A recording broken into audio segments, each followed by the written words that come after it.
hearing to order.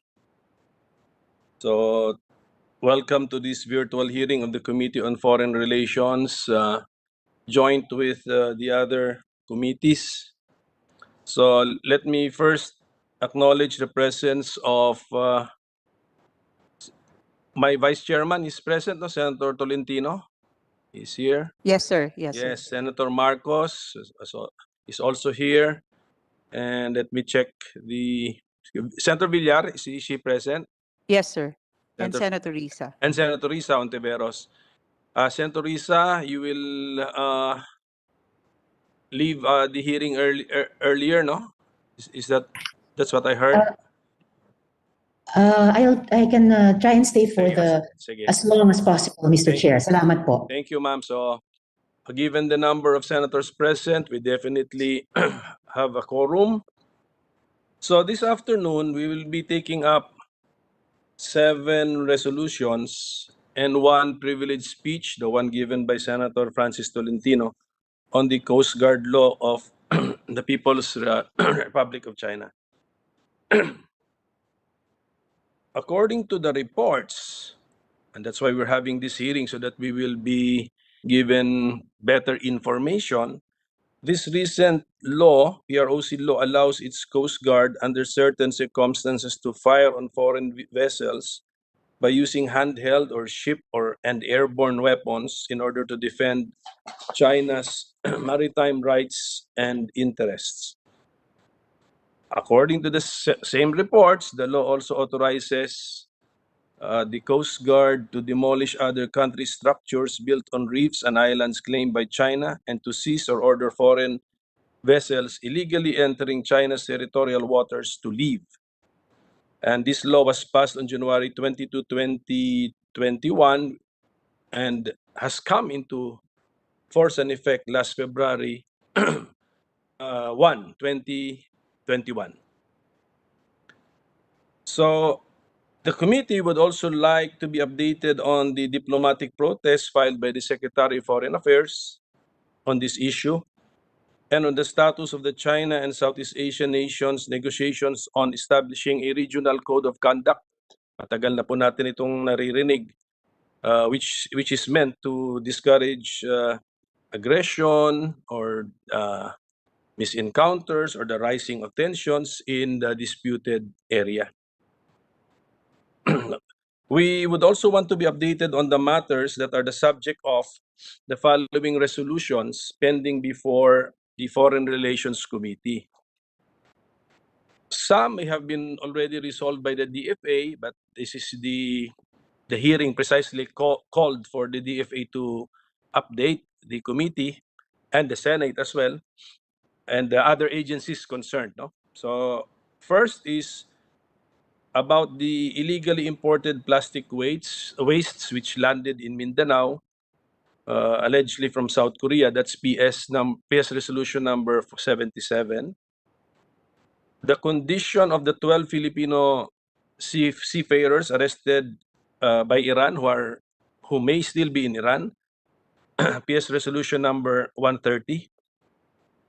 There's also a resolution on the visa pan-arrival policy for Chinese nationals, this PS resolution number 309. There's also a resolution that we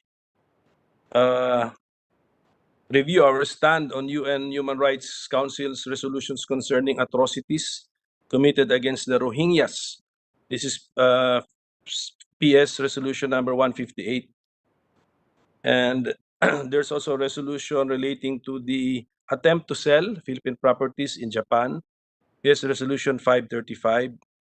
And then resolution concerning the ecologically destructive activities in the West Philippine Sea. PS resolution 369.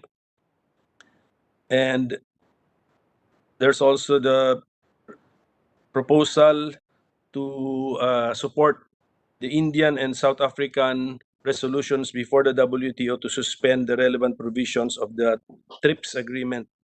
That's PS resolution 560. So in addition po yan sa privileged speech of Senator Tolentino. So we have our resource persons present online to enlighten us share their knowledge, update us on the status of the matters that I have just mentioned. So for the record and for our information, I ask the committee secretary now to recognize who are the resource persons present and ready to participate in our hearing this afternoon. So, Madam Committee Secretary, please. Thank you, sir, Mr. Chair. We also have, sir, Senator Pia Cayetano on board.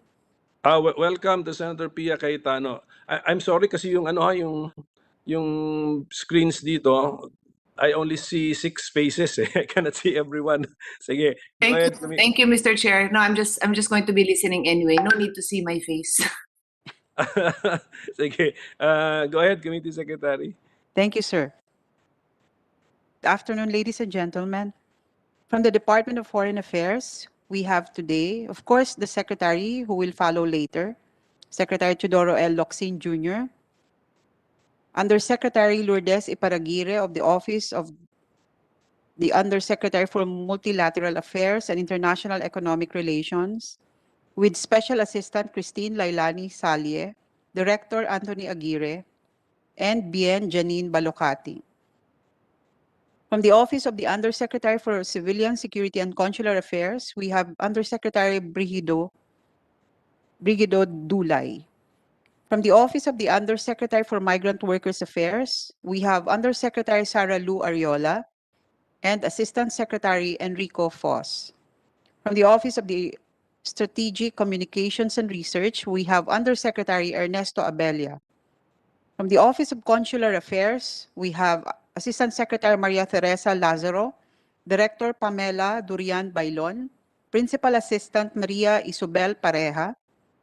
And from the Office of the Asia Pacific Affairs, we have Assistant Secretary Nathaniel Imperial, Director Rafael Hermoso, Acting Director Rachel Ann Oronce, and Principal Assistant Eloisa Katrina Madamba from the Office of Treaties and Legal Affairs, Acting Director Juan Carlos Borromeo, and from the Maritime and Ocean Affairs Office, we have Assistant Secretary Igor Bailen, Director Roderico Atienza, Acting Director John Francis Herrera. From the Office of Asset Management and Support Services of the DFA, we have Assistant Secretary Medardo Macaraig, Executive Director Gerardo Abiog, Acting Director Joy Ann Lai. From the United Nations and other international organizations, we have Assistant Secretary Roberto Manalo, Director Jesus Enrique Garcia. And again, from the Office of Treaties and Legal Affairs, we have Attorney Andrea Lecano with Principal Assistant Madamba. And of course, from the Liaison Office, we have Acting Head Attorney Voltaire Mauricio, Deputy Legislative Liaison Officer Andre Bauzon, and Legislative Liaison Specialist Joarlene Espiritu. From the Department of Health, we have Dr. Joel H. Benaventura of the Bureau of International Health Cooperation, Dr. Cheryl Garcia Gavino from the Women and Men's Health Division, under the Disease Prevention and Control Bureau, and Legislative Liaison Mr. Mike Aguinaldo. From the Department of Justice, we have Senior State Counsel Freti Ganchoon, State Counsel Paulito de Jesus, and State Counsel Mary Grace Quintana. From the Department of Labor and Employment, we have Assistant Secretary Dominic Tutay. From the Department of Trade and Industry, we have Assistant Secretary Alan Hepti. From the Intellectual Property Office of the Philippines, Director General Roel Barba, Attorney Lolibeth Medrano, Attorney Nathaniel Arevalo, and Attorney Maria Katrina Rivera. From the Bureau of International Trade Relations, we have Marie Sherilyn Akia and Ms. Raiza Faminal. And of course, Ms. Irene Forcadilla of the Lola. From the DENR, we have Mr. Joaquin Silvestre from the Coastal and Marine Division.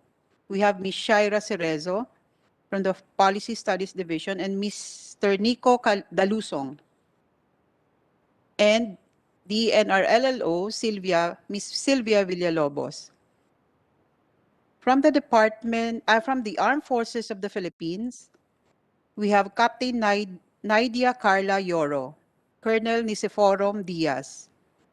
And from the Philippine National Police, we have Police Brigadier General Debold Sinas, the Chief of Police, and accompanied by Major General Alfred Corpus, Brigadier General Albert Ignatius Ferro, Brigadier General Ronaldo Olay, Brigadier General Alessandro Abella, Colonel Owen Andarino, Colonel Arthur Llamas, Colonel Reynorio de Chavez, and Major Conraluz Tang. From the Philippine Coast Guard, we have Vice Admiral Leopoldo Laroya, Captain Fedelin Santos, Captain Allen Dalangin, Captain Mitzi Campos. From the Department of National Defense, we are expecting Undersecretary Arnel Duco, Assistant Secretary Teodoro Cirilo Toralba. From the National Coast Watch Council, we have Undersecretary Joel Garcia. From the Bureau of Immigration, we have Commissioner Jaime Morente. From the Commission on Human Rights, we have Attorney Erwin Caliba. And from the Third World Network and Trade Justice Pilipinas, we have Attorney Tony Salvador. We also have Dr. Melissa Loja, an UNCLOS expert with the Philippine Coast Guard. Sir, we are also expecting resource persons from the National Bureau of Investigation and the Bureau of Customs, but we don't have their names yet po. So thank you. Okay na, Committee Those are Secretary. the ones. Yes, sir. So thank you. So just a few house rules. Number one, I cannot see all of you, and I cannot memorize all your names. So just call my attention if you want to speak, no, and be heard, no. Then please identify yourself, and then since we have varied topics, so if your concern is finished and you want to leave the meeting, just please inform the committee secretary. Okay ba yun, committee secretary? They'll just inform you. Do they know your number or any Yes, sir. other They way can to? Yes, write please. the chat. So for Sir, example, may I just include, sir? I'm yeah. sorry. May I just include the Philippine Coast Guard? I think I missed them. Sige, go ahead. Vice Admiral Leopoldo Laroya, Captain Fedelin Santos, Captain Allen Dalangin, and Captain Mitzi Campo po. Thank you, sir. So thank you for all of you for attending our hearing. I know you're here for some of you for specific topics. So ganun na lang gawin po natin once the specific topic is over. You can just ask or inform our committee secretary that you want to leave na. You have to leave and go ahead. So, but please accept my advance thanks to all of you for participating. So can we start? So let's start first with the easier ones, those which may be mutan academic na. We just need to be updated so that the committee will know how to dispose of the matter. So can we go to PS Resolution number 77, calling for the return of illegally imported plastic wastes allegedly from South Korea. I think this arrived in Pivedec Estate in Mindanao. So may we have the comments from the DFA, please, if you know the status of this subject matter?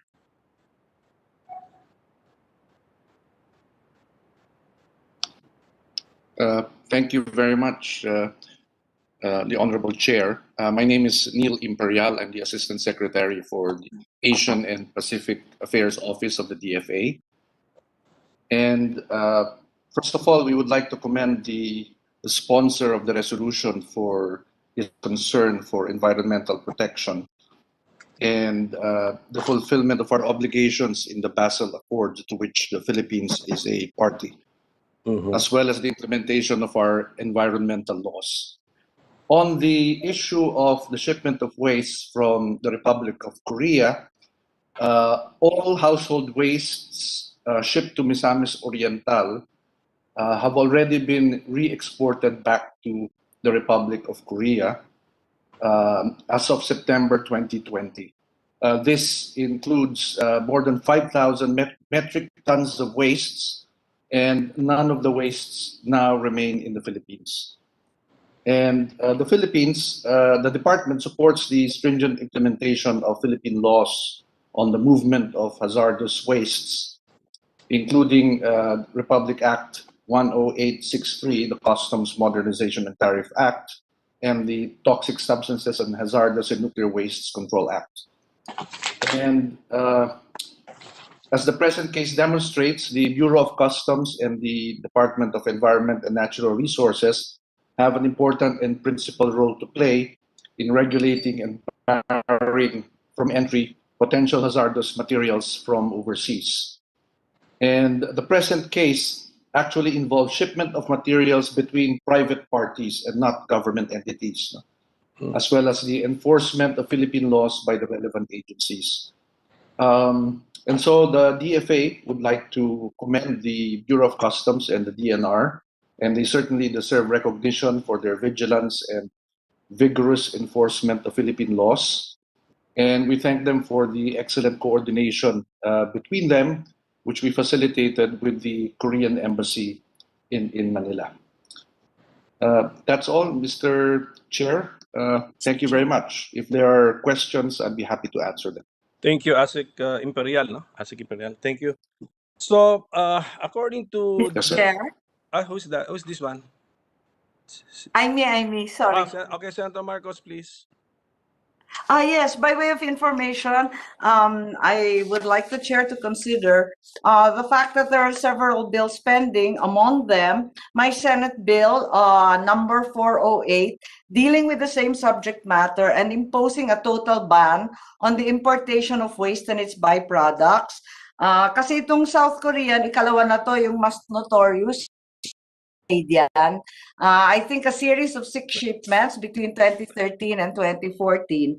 So siguro part of our committee's conclusion could also be an endorsement of those bills pending.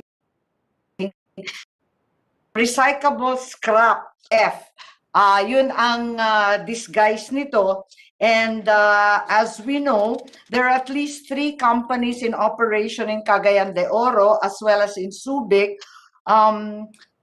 undergoing so-called recycling. So yun ang tawag nila, yun ang cover. So we have to be very, very careful, and we have banned together with the other bills pending by the minority leader and other senators, everything from scrap metals to metal tailings, plastic materials, electronic assemble and BOF, solid plastic waste, infectious waste, used oil, nuclear, fly ash, etc. So I'd like the committee to take cognizance also of these bills. Thank you. Thank you, ma'am. I also filed a similar bill. Is that Senator Tolentino? Yes, sir. Yes, sir. Yes, Mr. Chairman, just a point of inquiry. Earlier on, you made a committee directive that this is going to be a come and go, or if you're finished, the resource persons can leave. My inquiry will center on the exact role of the PNP vis-a-vis the role of the Coast Guard, because I foresee that my resolution will be tackled last, the China Coast Guard law. So there is an existing Philippine National Police Maritime Command. So how would this overlap with the functions of Coast Guard? If there is no overlap, we may ask the PNP to leave pursuant to your directive, or if they're relevant to that resolution that I filed, perhaps the chief PNP can leave one officer join the discussion, Mr. Chair. Thank you, Senator Tolentino. We are requesting the PNP to stay up to the very end. And the person to stay should be knowledgeable about the points to be raised by Senator Tolentino, the PNP Maritime Division ba tawag doon, sir? Maritime Command. Maritime Command. Sige. Thank you for that, Senator Tolentino.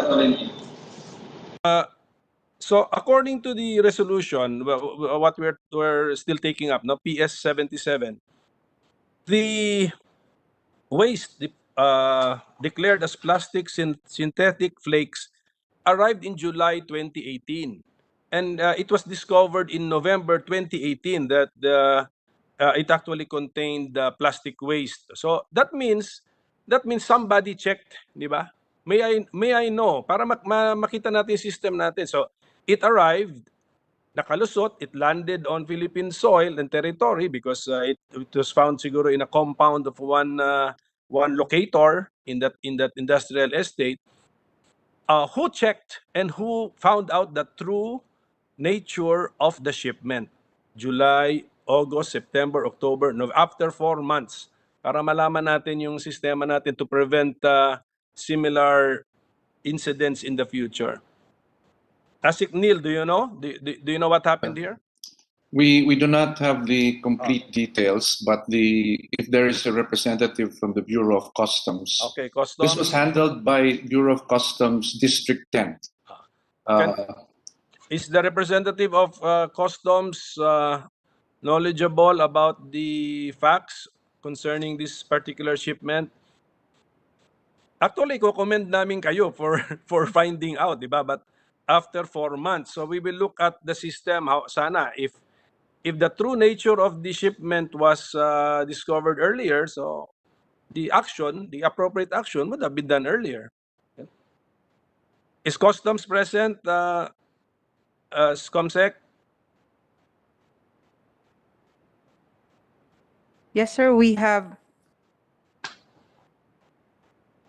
We invited the customs, sir. Sino But nga? they're not yet on board, sir. Not yet online. O sige, Opo, opo. just call them and then ito na lang Yes, last. sir. Siguro if there are no other questions from my fellow senators, but last question to ASIC Imperial and to all the others listening, maybe the PNP can also contribute here. Is there a global waste trade, and is the Philippines in the radar of these global waste traders? Kasali na ba tayo sa sindikatong ito? Ano po ang masasabi ninyo sa amin?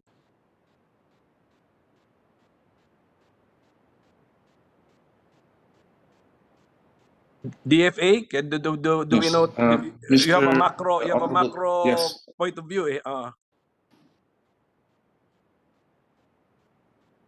Yes, Honorable Chair, what we do know is that this has been the practice of many developed countries to dump their wastes to developing countries.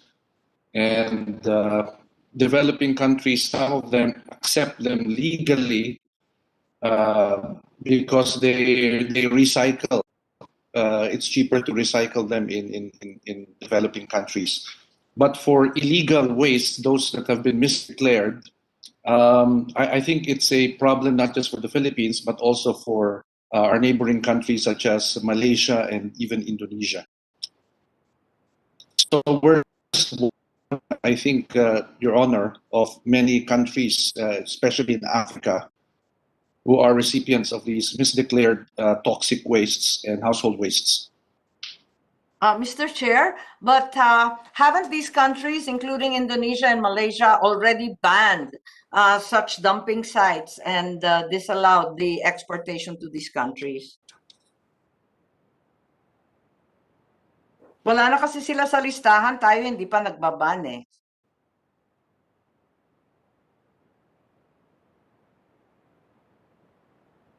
Did you get the question, ASEC Imperial, if you can react? Did you hear Senator Marcos? Yes, ASEC Imperial, ASEC, to ASEC. our best knowledge, But Malaysian Mr. Chair, individuals I in think China have banned. the main issue is that it was misdeclared. I see. Yes, So we're aware that yes, in I 20 heard the good senator, Your Honor. I see. Yes, we're also aware that there was a bilateral talk between the two countries as early as December 2018. So where is Your this Honor, that's waste correct. However, where is the waste located now? How is it being stored? And what is the timeline for the re-exportation?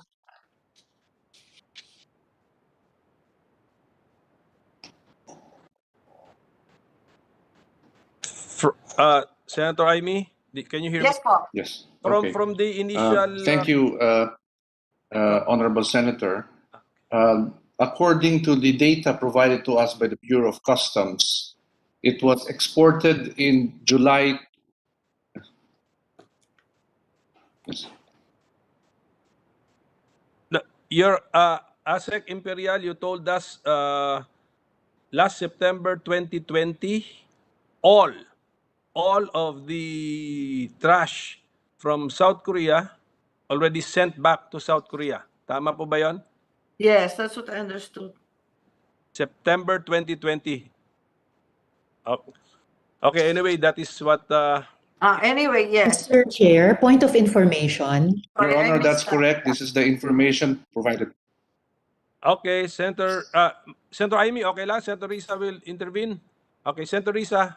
Thank you, Mr. Chair. Thank you, Senator Ami. Point of information lang po, Mr. Chair, kay ASEC Neil, who paid for the re-exportation nito pong illegally imported plastic waste?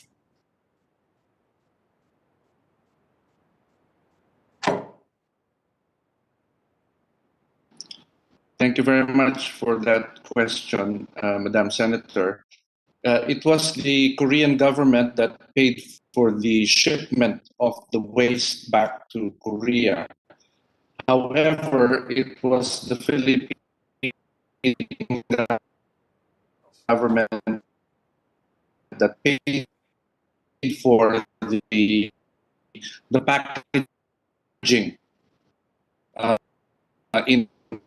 into containers of the plastic wastes, of the household wastes. So it was the Korean government that paid for the re-export, Madam Senator. Thank you. Thank you, ASEC. Thank you, Mr. Chair. Further clarification lang, well, I'm glad to know na ibinayad po ng South Korean government yung re-exportation. That is as it should be. Pero bakit po gobyerno natin nagbayad sa packaging? Is that the current practice for re-exportation, even of illegally imported waste?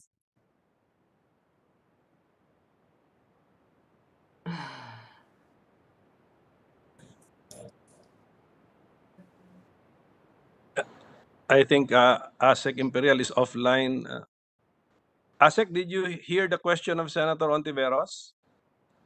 ASEC Imperial? Sir, we also have from the ASPAC, Director Rafael Hermoso and Acting Director Rachel Ann Oronce. Maybe they can also answer. Because Yes, Honorable Chair, I heard. Sige, sir. Yes. ASEC muna, ASEC Imperial. If you know the Yes, answer, go ahead. I heard it. Yes, Mr. Chair, I heard the question. As far as we know, there was negotiations between the Philippine government and the Korean government to assist in resolving this issue because it was a private sector export. You know, it was a transaction between two private entities and not government entities. Just to resolve the problem, we were able to persuade the Korean government to pay for the re-export back to Korea, and as part of our contribution, we were able to source funds for, as far as we know, we were able to source funds for the packaging of the wastes. So the cost involved packaging of the wastes and storing them and cleaning the dump site, the area where they were stored. Thank you, ASEC. Thank you, Mr. Chair, I appreciate na nakagawa ng solusyon yung parehong gobyerno natin at ng South Korea.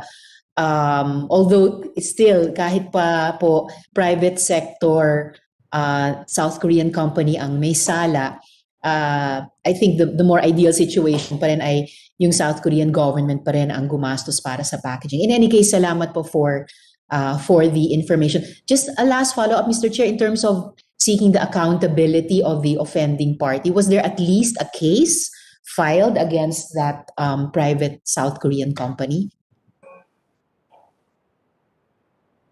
Yes, Madam Senator, yes, that's correct. A case has been filed in the local court in Misamis Oriental against the exporters of the waste products, and a warrant of arrest has already been issued against them, and also they have been included in the Interpol watch list so that they could be arrested if found. So there is a pending case, Your Honor. Salamat po, ASEC. Maraming salamat, Mr. Chair, at maraming salamat din po kay Sen. Ayman.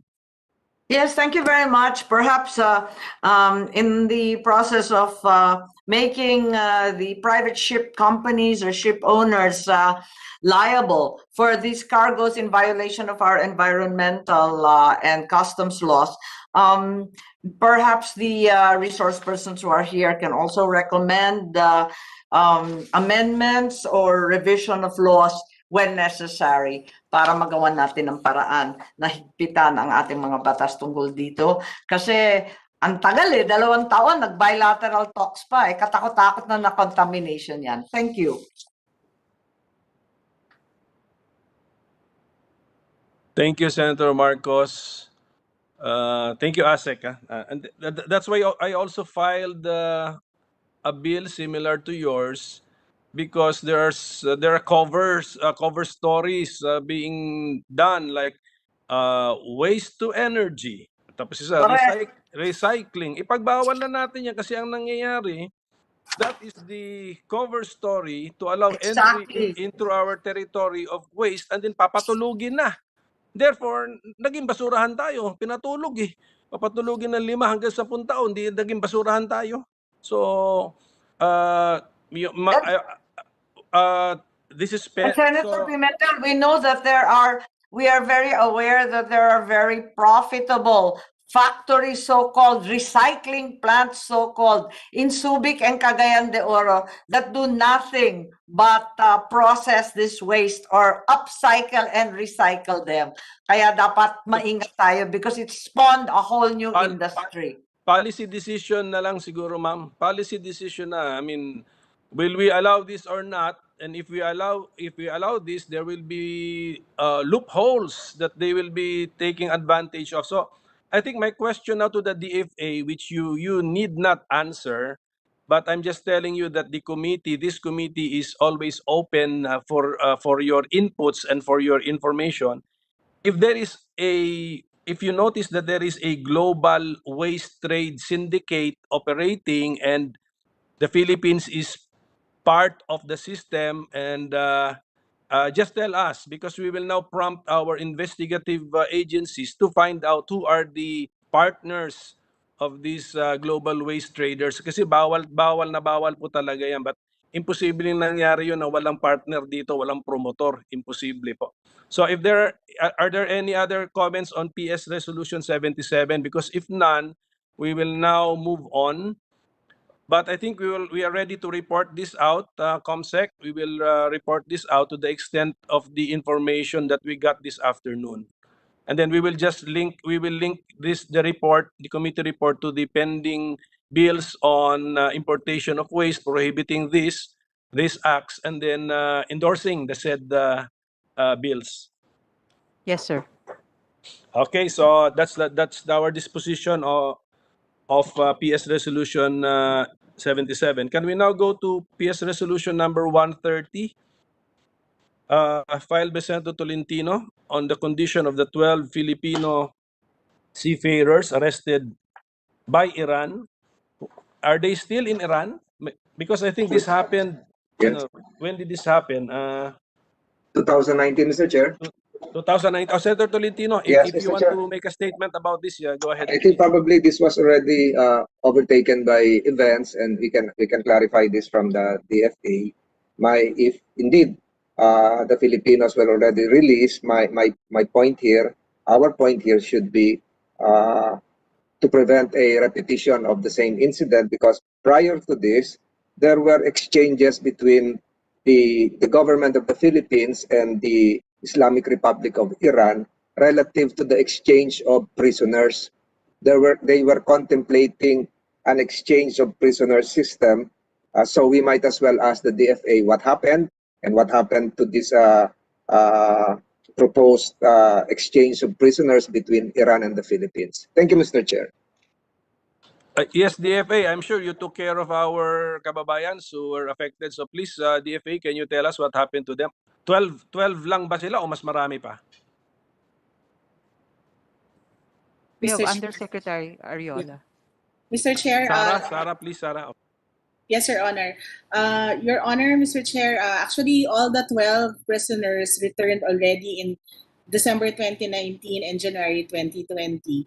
The DFA was able to secure, to get them a lawyer, and we paid using our legal assistance funds $48,000 to provide them counsel.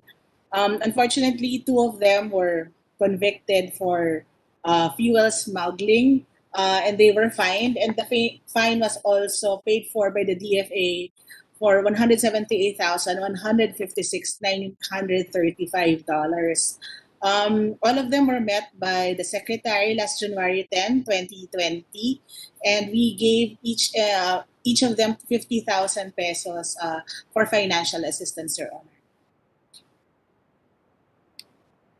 Senator Tolentino, you have a follow-up question? What about my second question, Undersecretary? What happened to the proposed Philippines-Iran exchange of prisoners system?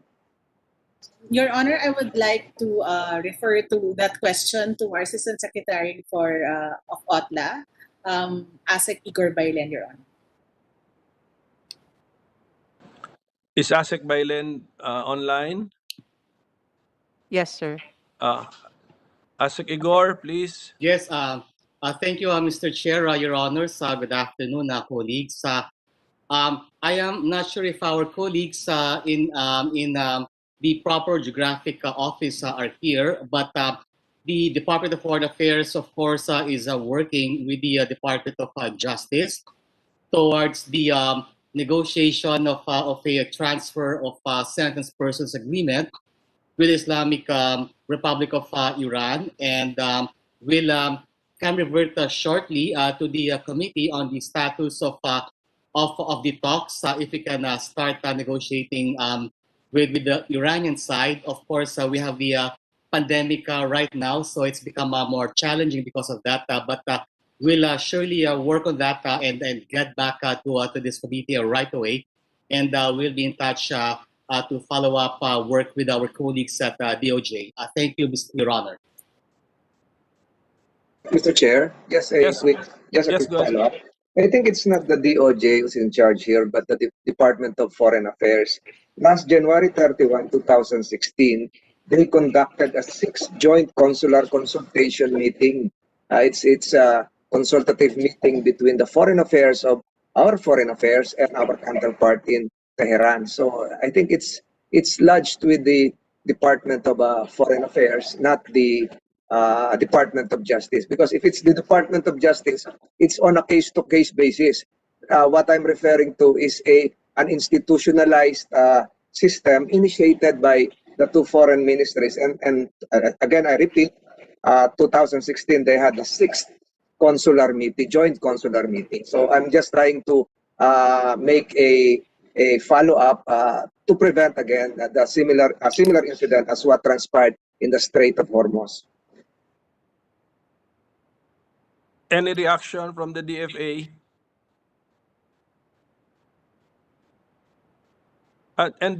Senator Tolentino, prisoner exchange is a proper subject matter of a treaty, right? If I Yes, yes, understand it correctly, it must be governed by a treaty. yes, Mr. Chair. So this was already started. Naka-anim na sila.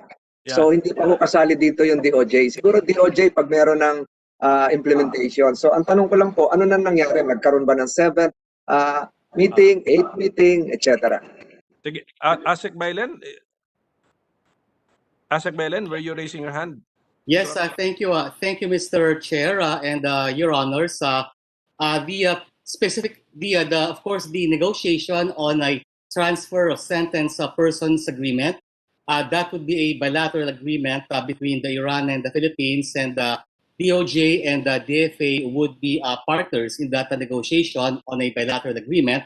But with respect to the specific question of the good Senator Tolentino on prisoner swap, the matter has in fact been referred to the DOJ, and the last information we have from the DOJ is that this prisoner swap negotiations, which could take place outside a PSPA or a transfer of sentence person agreement, because it could be negotiated diplomatically between the two countries. The last information is that DOJ had referred the matter to the Board of Pardons and Parole, Your Honor. So that's the latest information I have. Thank you, sir. Okay, so okay na, Senator Tolentino? We can leave the subject matter? Sige, okay. As far as PS Resolution number 130, over the 12 Filipino seamen arrested by Iran, they're all back here in the Philippines. That is the report that we get. So the committee will make a report to this effect, given the information that we got this afternoon. Pero siguro in connection with the subject matter of the resolution, can the committee request the Department of Foreign Affairs to give us an updated list of, if we know, and I think we should know, the number of Filipinos held in foreign jails, prisons, or incarcerated abroad? At least malaman man lamang ng committee natin. Okay, so because the effort to have the 12 Filipino seamen released by Iran should be the same effort that we will exert for all of our kababayans incarcerated or in jail abroad. Okay, so just give us at least some information, ilan po ito at saka saan. Yes, Okay, Your Honor. Yes, thank you, Yusek Sara. If there are no more questions or inputs regarding PS 130, we will now leave it. Can we now go to, can we go to PS 309 by Senator Binay, Visa Upon Arrival Policy for Chinese Nationals? I think Commissioner Morente is present, no? So, andyan ba siya? Yes, sir. Nandiyan po si Commissioner. Immigration. Can you tell us, Commissioner, can you tell us what this Visa Upon Arrival is all about? And what is the status now? Asan na?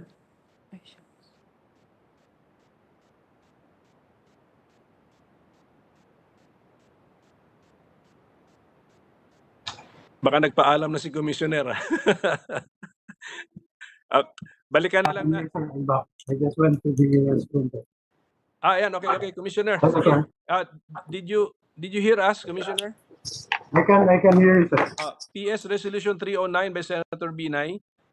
Yes, sir. Subject matter is the Visa Upon Arrival for Chinese nationals. So, Yes, sir. ang question is ano na status nito? Anong nangyari rito? Na-abuse ba? And then, for Chinese, yung concept of Visa Upon Arrival is only for Chinese nationals lang ba? So please, okay. Go ahead, Commissioner. Yes, sir. Honorable Chairman, sir, the Visa Upon Arrival program, which is a joint agreement between the Department of Tourism and the Department of Justice. The implementing circular provided to us for implementation is Department Circular number 41. And at present, sir, this only pertains to Chinese nationals, sir. The Visa Upon Arrival is only for Chinese nationals. And at present, it is suspended since January 28, 2020. And basically, this is, I think, for the promotion of tourism as envisioned by the former Secretary of Tourism, Secretary Juan Lateo, in consultation with Secretary Aguirre, the former Secretary of Justice. What did you say, sir? Suspended? Did you say suspended or suspended? It is suspended, sir, Suspended. in January 23 when I heard of the virus circulation during a DOH meeting, January 23, 2020. I immediately suspended the implementation of the visa upon arrival for Chinese nationals for Wuhan. 5 days after, sir, I recommended to the Secretary of Justice and was granted permission to suspend visa upon arrival for Chinese for the whole of China on January 28, 2021. So at least naklaro no, the visa upon arrival is a special arrangement we made for Chinese PROC nationals. Tama po ba 'yon? Correct, Your Honor, PROC on this. PROC. Did we even ask for reciprocity? Does PROC extend visa upon arrival for Filipino nationals? We did not have any reciprocity, sir. For Filipinos going to China, they must secure an appropriate visa, entry visa. Okay, so looks like kung wala reciprocity, this was not requested of us, no, by PROC. So initiative natin ito. So siguro I would presume, sir, it is the program of the former Secretary of Tourism, Juan Lateo. Oo nga. Kaya nga, somebody thought of it dito sa Pilipinas that, okay, let's make this a marketing tool or a tool to entice them to visit us. But, Commissioner, is there a legal basis for the immigration, BID, to grant visa upon arrival? Sir, the legal basis for the implementation of this visa upon arrival was the Department of Justice Circular number 41, dated sometime September 2017, Your Honor. August 17, 2017, Your Honor. Okay. Basta from your point of view, you made as legal basis DOJ Circular number 41 dated August 2017. Okay. Sige po. Yes, sir. Okay. Yes, Your Honor. At least klaro yan na from your point of view, you have legal basis. So it's a matter of us also going over your legal basis. So basta the factual statement is as of now, suspended yan. Walang visa upon arrival. Pero suspended lang, meaning to say at any time the program can be revived. Yes, Your Honor, because the PI is not the proper authority to cancel the visa upon arrival program since it was an order coming from the Department of Justice. Okay, so the decision maker on whether the program should continue, be suspended, or be scrapped is the Department of Justice Secretary. Tama po ba yun? Correct, Your Honor. Okay, so I think the Secretary is here. Yes, Senator Ontiveros. Mr. Chair, just for the record, additional points of information po tungkol sa mga paksa touched upon by Senator Nancy's resolution number 309. Ito pong visas upon arrival, naging subject din po ng inquiry ng Committee on Women, simula po dun sa POGO-related prostitution, tumawid po sa Pastilla Scheme, hanggang dito po sa VUA, at patapos na po on the issue of human trafficking palabas naman ng ating bansa. And just for the record, Mr. Chairman, Tama po, totoo po yung sinabi ni Commissioner Morente, currently suspended po yung pag-issue ng mga VUA. Pero in one previous hearing, sinabi din po ni Senate Minority Leader Frank Drilon na pag isusulat na namin yung aming committee report at recommendations tungkol dito, ire-recommenda nila na i-scrap na lang natin yung VUA para wala ng special treatment sa mga Chinese nationals kahit hindi sila nakakuha ng proper visa sa ating mga embassies at consulates abroad, at para din lalo rin para hindi maabuso itong VUA para makapasok ang mga undesirable aliens na nakakapagkalat pa ng lagim dito sa ating bansa through various crimes, Mr. Chairman. Just for the record po, salamat po. Thank you, Senator Ontiveros. If the Mr. DOJ Chair? Secretary is not online, is he online? Is he with us? Wala. Comsec? Secretary Guevara is not with us. Sir, he's not with us, sir. Ah. We have 3 state councils from the DOJ po. Mr. Chair? Senator Marcos. Yeah. Hi, yes, thank you. And I accompanied Senator Risa in the investigations in the Committee on Women, including the expose on the Pastillas scam, where it was revealed that the VUA is suspended. The same information was shared with us during the POGO investigations in the Committee on Labor. So talagang suspended po yan bago pa mag-COVID lockdown. Ngunit ngayon, with the same logic na talagang COVID ang dahilan, ano po yung status? Kasi ang pagkaalam ko, it's not just China that has visa upon arrival or the right to stay for 30 days automatically upon entry into the Philippines.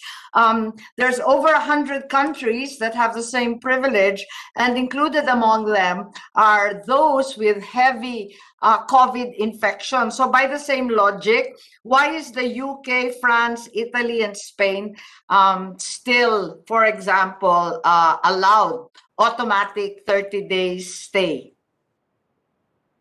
And then on the other hand, nababasa rin natin yung mga prohibitions na bawal pumasok. May mga banned countries na mahigit kumulang 20 na. So medyo nalilito na ako sa status nitong mga iba't ibang pribilehyo at ban na ito. Sige, Commissioner Morente, help us understand. Yes, Your Honor, the visa privilege arrangement with all concerned countries, around 167, if I'm not mistaken, has been suspended by the DFA. As such, there are only certain foreign nationals through the IATF resolutions given exemption, more particularly those married to Filipinos, for the case of the US, those balikbayan. Ito lang po yung mga exemptions given by the department, the IATF. There are also some from countries na restricted nationals, but they are allowed entry, such as those mga technicians that are given exemption by the DFA, and these are the only persons that Bureau of Immigration allows to enter Europe. Thank you very much. Nagkakalituhan lang kasi pabago-bago rin. Yung iba, halimbawa, yung mga returning repatriated OFW, kapag may foreign husband o may foreign children, bawal yung foreign children, pero yung nanay pwedeng bumalik. Medyo nagkakalituhan, kaya siguro i-publicize natin at himayin natin maigi. Thank you. So, okay, so Mr. Chairman. Senator Marcos took advantage of our hearing this afternoon to relay to our concerned agencies, DFA, BID. Since you're members of the IATF din naman, so please, re-echo whatever has been stated this afternoon. Sige, teka, Senator Risa, sandali. Commissioner Morente is raising his hand back. Yes, Mr. Chair. Commissioner, please. Yes, Your Honor. In our social media page, we continuously publish the changing IATF resolutions, treating the exemptions, Your Honor, kasi from time to time, the IATF changes the travel restrictions. Gaya nga ho nung lumabas yung bagong UK strain, pati yung sinabi ni Ma'am Senator Amy na mga children and husband were not allowed unless they are traveling with the Filipino returning residents. So this is also being communicated in DFA advisories, Your Honor. And I'm pretty sure that these are published in their respective consulates. Aside from sa amin sa Bureau of Immigration, in our social page, it is being published. Your Honor. Thank you. Senator Risa? Salamat, Mr. Chair. Dagdag lang po ng mga points of information kaugnay ng Senate Resolution 309 ni Sen. Nancy in the context din po ng dagdag na information ni Sen. Amy. Totoo po, there are other nationals to whom may ini-issue na visas upon arrival.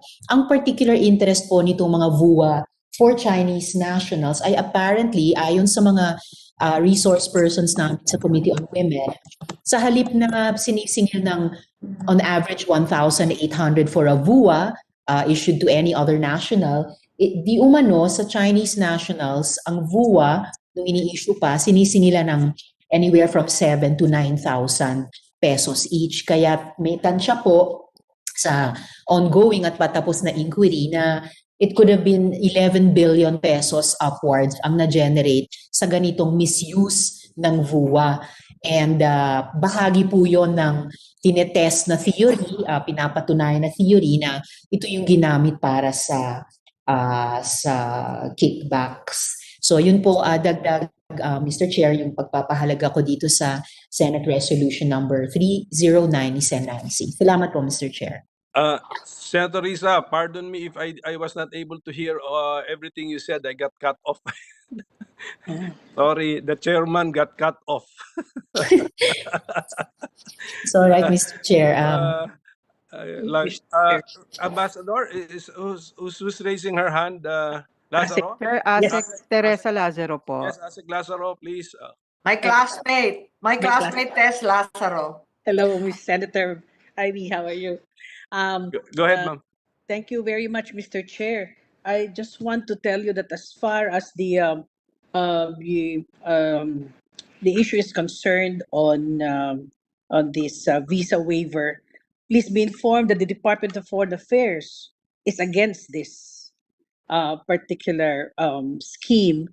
At the same time, but in fact, we want to terminate it as soon as the appropriate time comes. However, it is also this visa upon waiver. Waiver is rather arrival visa arrival upon visa arrival is also in the form of a department, or rather an executive order. As such, it is of course if it is the view of the executive that it will be rescinded, then we will abide by it. But that is the position taken by the Department of Foreign Affairs.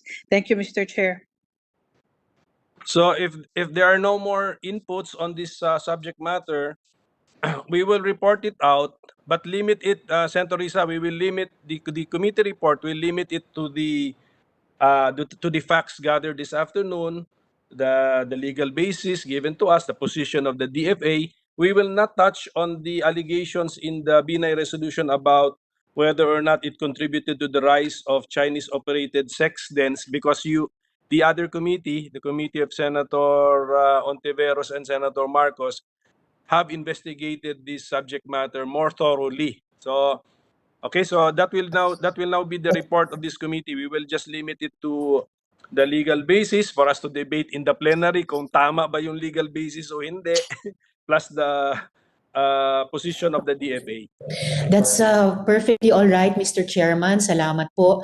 I appreciate na pinagsusumikapan po natin that our separate and parallel committee reports will seek to complement each other at magtulungan para to come up with an even more coherent policy framework overall. Salamat po. So thank you. We will now leave PS Resolution 309. Let's move on to PS Resolution 158. This is filed by Senator De Lima naman to, urging the Executive Department to reconsider the government's position on any resolution of the UN Human Rights Council concerning the atrocities committed against the Rohingya and other minorities in Myanmar. So I think DFA, we need your inputs here, DFA. Paano, Chair? Naunahan na ng kudeta. Yeah, yung sa ground sa Myanmar yan.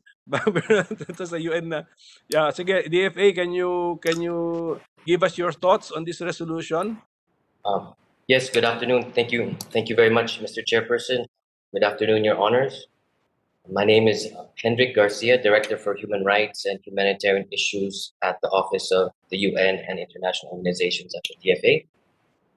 With respect to this draft resolution, please allow me to provide some background information on our votes on this issue in the Human Rights Council.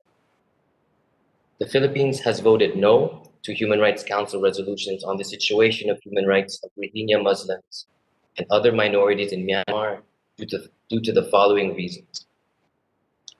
The Philippines is generally against country-specific resolutions that are divisive and politicize human rights and which do not enjoy the support of the countries which they are aiming to help. The Philippines experienced this when Iceland unilaterally tabled a resolution against the Philippines without full consultations in 2019. There are, in fact, a number of such resolutions in the Human Rights Council and the UN General Assembly against developing countries. The Philippines has therefore been firm in maintaining the ASEAN principle of non-interference. Human Rights Council resolutions on Myanmar tend to fail to take into account actions made by the government on the ground, such as establishment of an independent commission on inquiry in 2018. Of course, this was in the previous administration there, and was chaired. This commission of inquiry was chaired by retired Philippine ambassador and member of SEDA, Rosario G. Manalo. Likewise, these country-specific resolutions are very costly to the UN system.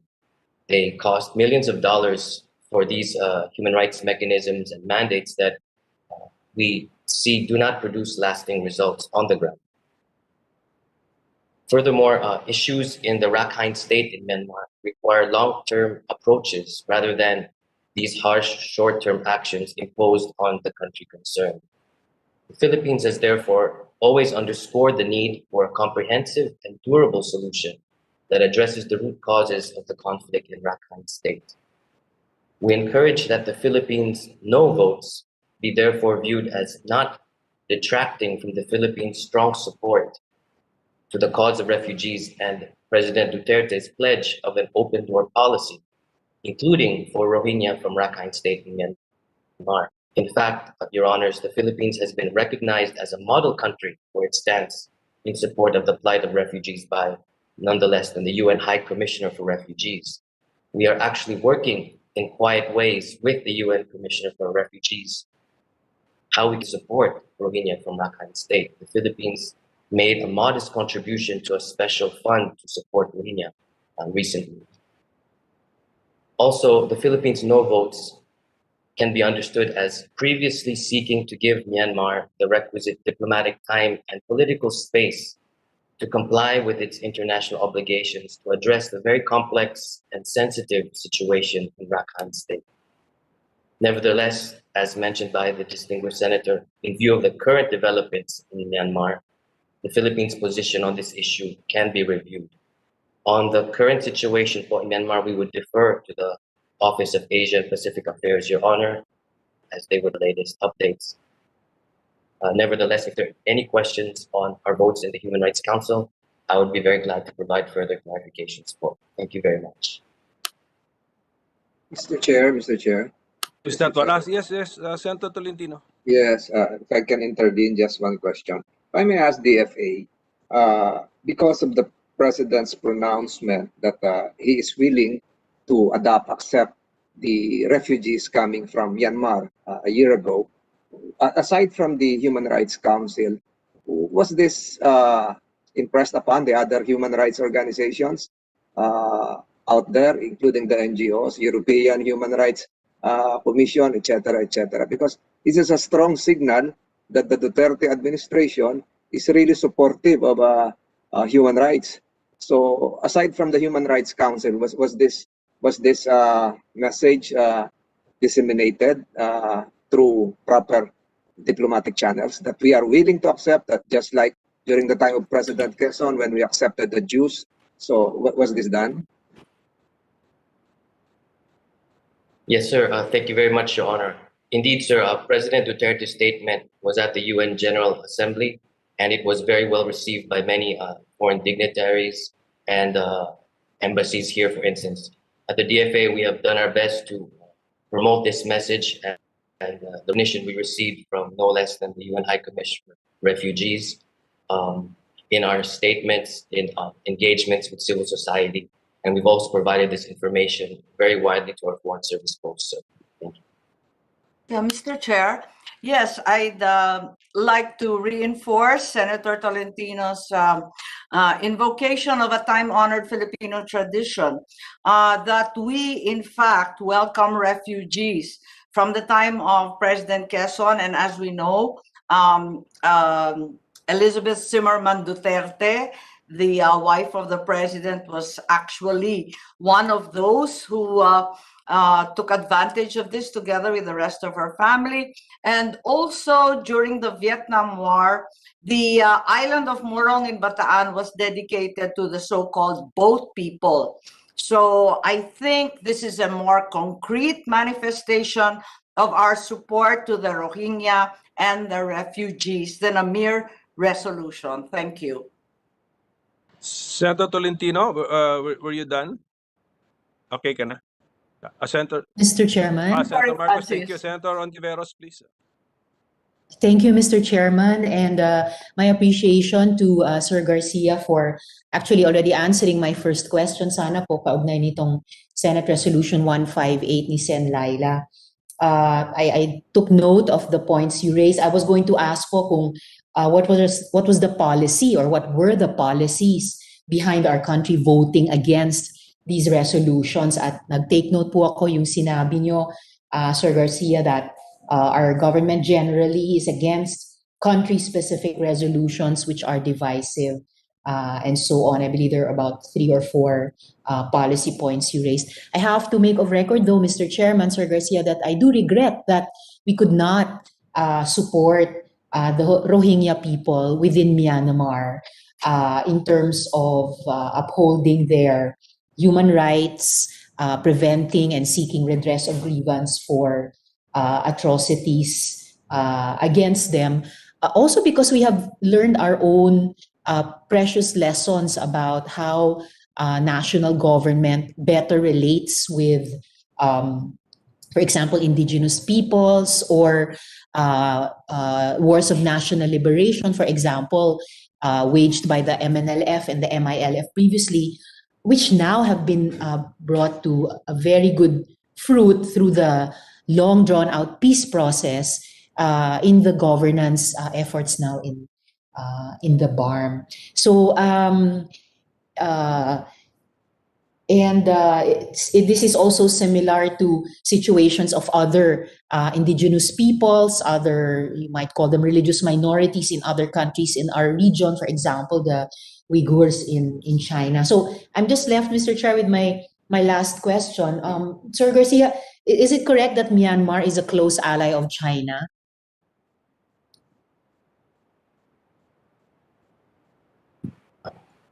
Thank you very much, Madam Senator, for your question.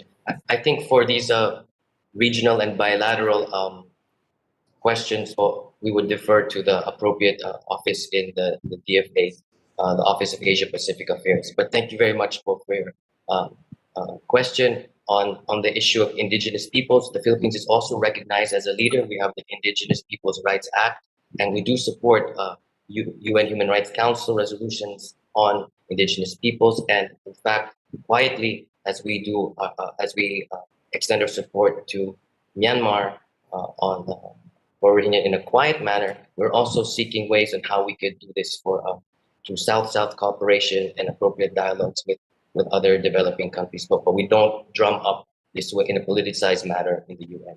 Madam. Thank you, Sir Garcia, for highlighting the IPRA.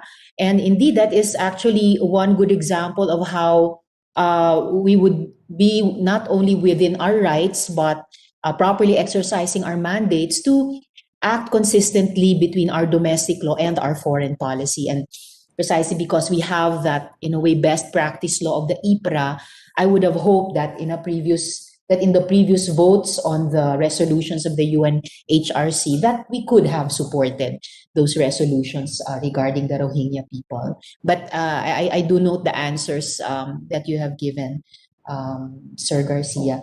So Mr. Chair, who in DFA would be able to answer my question about the reason I asked po kung close ally ng China ang Myanmar, kasi it seems that our voting on this issue mirrors China's policy vis-a-vis Myanmar.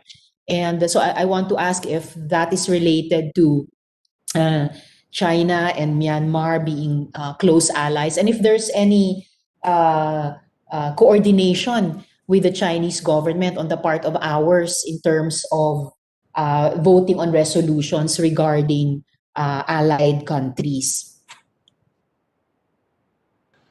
Who in the DFA can answer? But if you want an executive session on the question of coordination, we will grant it.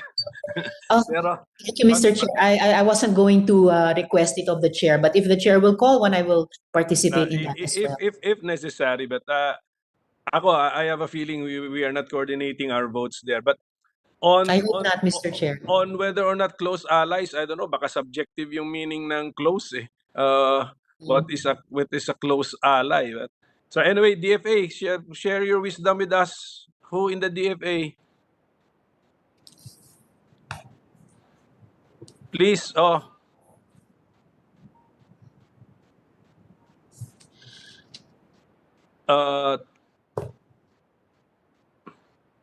Mr. Garcia, you have the floor din naman. Sige, Yes. Go ahead, sir. Yes, sir. Thank you very much, Madam Senator. Yes.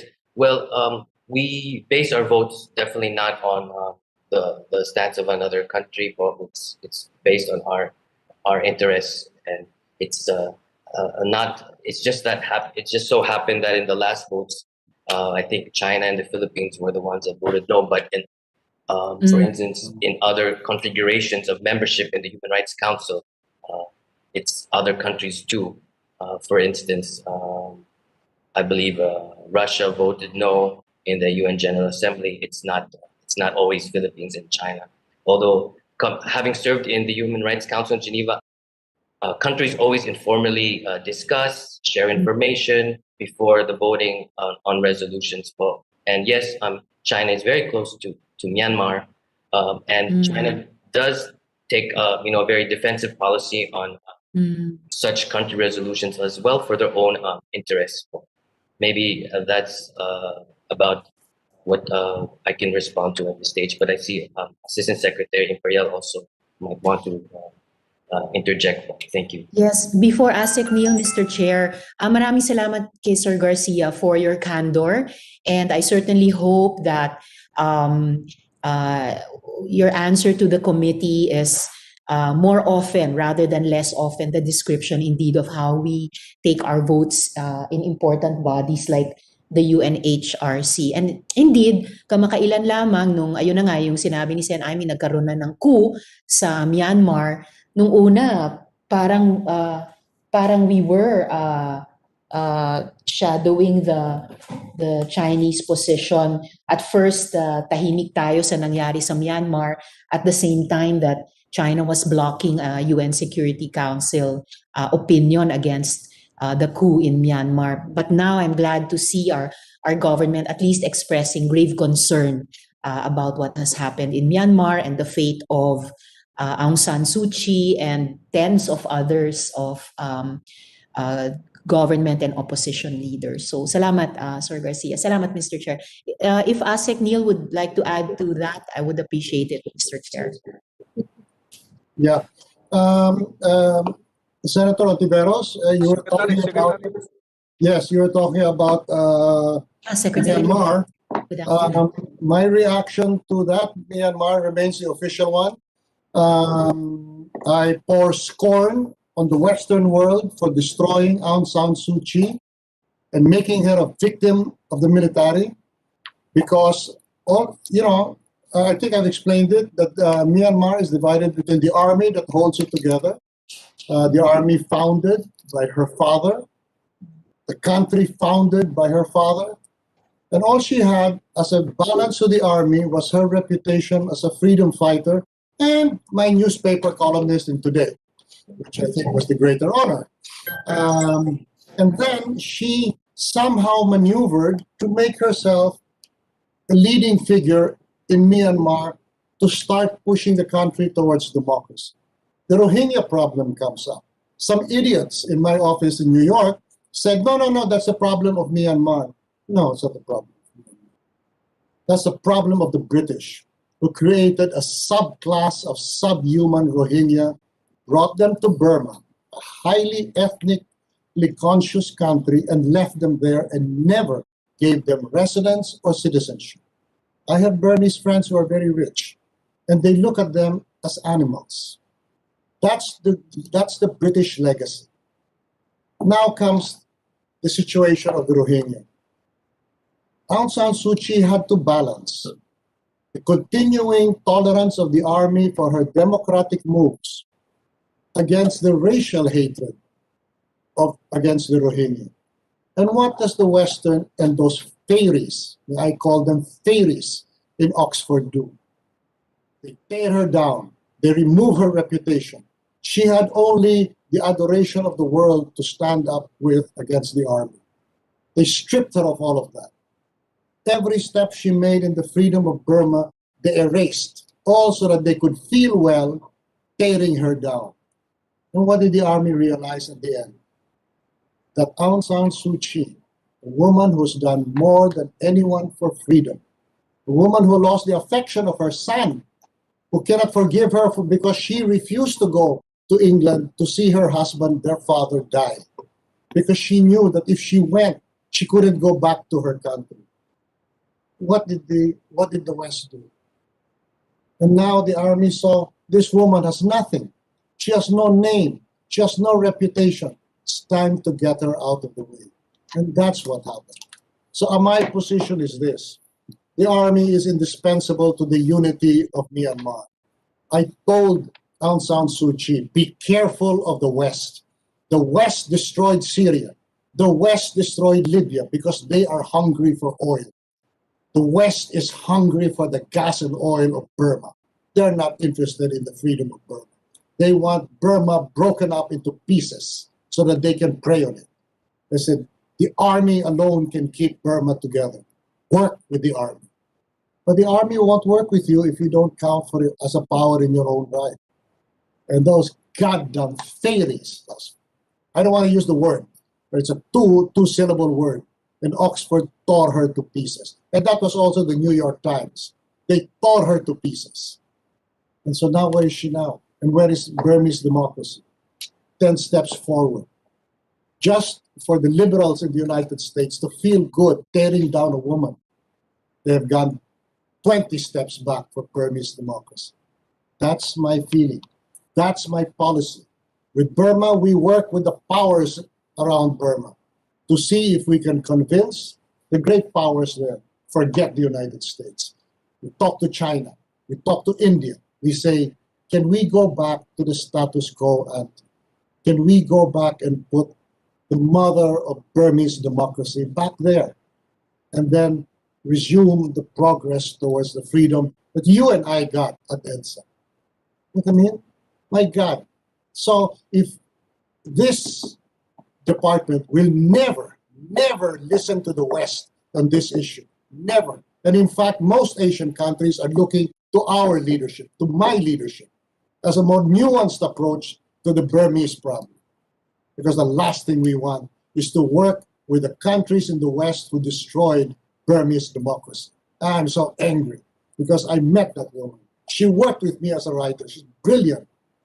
And she gave everything in herself to make her people free. And the West destroyed her, all for their sissy sentiments, their human rights sentiments. When you know what? I challenge every single critic of Suu Kyi. Any one of you stand up who's ever fought up for freedom? Any of you suffered for freedom? We did, right, Risa? We did. You and I did. Those faggots, not a single one of them did. And they dared judge that woman. Well, now my job is to try to put her back. Maybe convince the powers that be. The status quo ante was working. Let's see if you can go back together. But the last thing, the last people I will listen to is a white face on this issue. And I charge all my people in the Department of Foreign Affairs. You listen to a white man, you listen to white opinion, and you're finished. I know you all want to go back to Western capitals. Well, you won't. So that's my opinion on the Burmese question. I'm really angry that they destroyed a great thing. Thank you, Secretary. Thank you, Secretary Locsin. Any other questions or comments from the senators or from the other resource persons on this particular issue? Oh, wait. May I add this? I heard Edsel criticize Duterte. No, when you saw what was declared, Edsel Lagman criticized Duterte for a passive attitude towards the junta. No, that was me. That was me. If it was up to President Duterte, he is a man of personal loyalties. He has a tremendous affection and admiration for Suu Kyi. But I am holding my own. I'm saying, let's not get emotional over this. This is not about friendship. This is about bringing things back to the way they were. So for now, he has not repudiated. But I'm going to continue that way. So please, it's the cheapest thing is to hit the president. Because if it was up to him, he'd go elsewhere with this issue. Thank you, Secretary. Thank you. So if there are no other matters, I would just like to thank the Secretary for his very passionate input on what is happening in Burma or in Myanmar. Okay, but that's beyond our resolution, and we will just give you time, Mr. Secretary, to develop your thinking on what is happening in Myanmar and to implement your initiatives, and then maybe in the future you can brief the committee on what the DFA has I would done love to do that. I would love to do regarding that. the latest developments in Myanmar. Okay, but as far as the Rohingya resolution of Senator De Lima is concerned, the position of the chair now is to suspend the hearing on this resolution and give Senator De Lima time to go over the exchanges, the inputs, which happened this afternoon. And we will resume hearing this resolution sometime in the future. If there is no objection from the committee members, that is how we will continue regarding PS 158. Is it okay with the committee members? If there is no objection, so committee secretary, that is what we will do. Suspend PS 158, give time for the author to react to the inputs given this afternoon, and then rehear or resume the hearing sometime in the future. Okay, let's move on. Yes, sir. Thank you. Let's move on. And but there is DOLE Assistant Secretary Rubia Tutay is here. Does she want to reopen the visa upon arrival issue? Is there inputs from DOLE?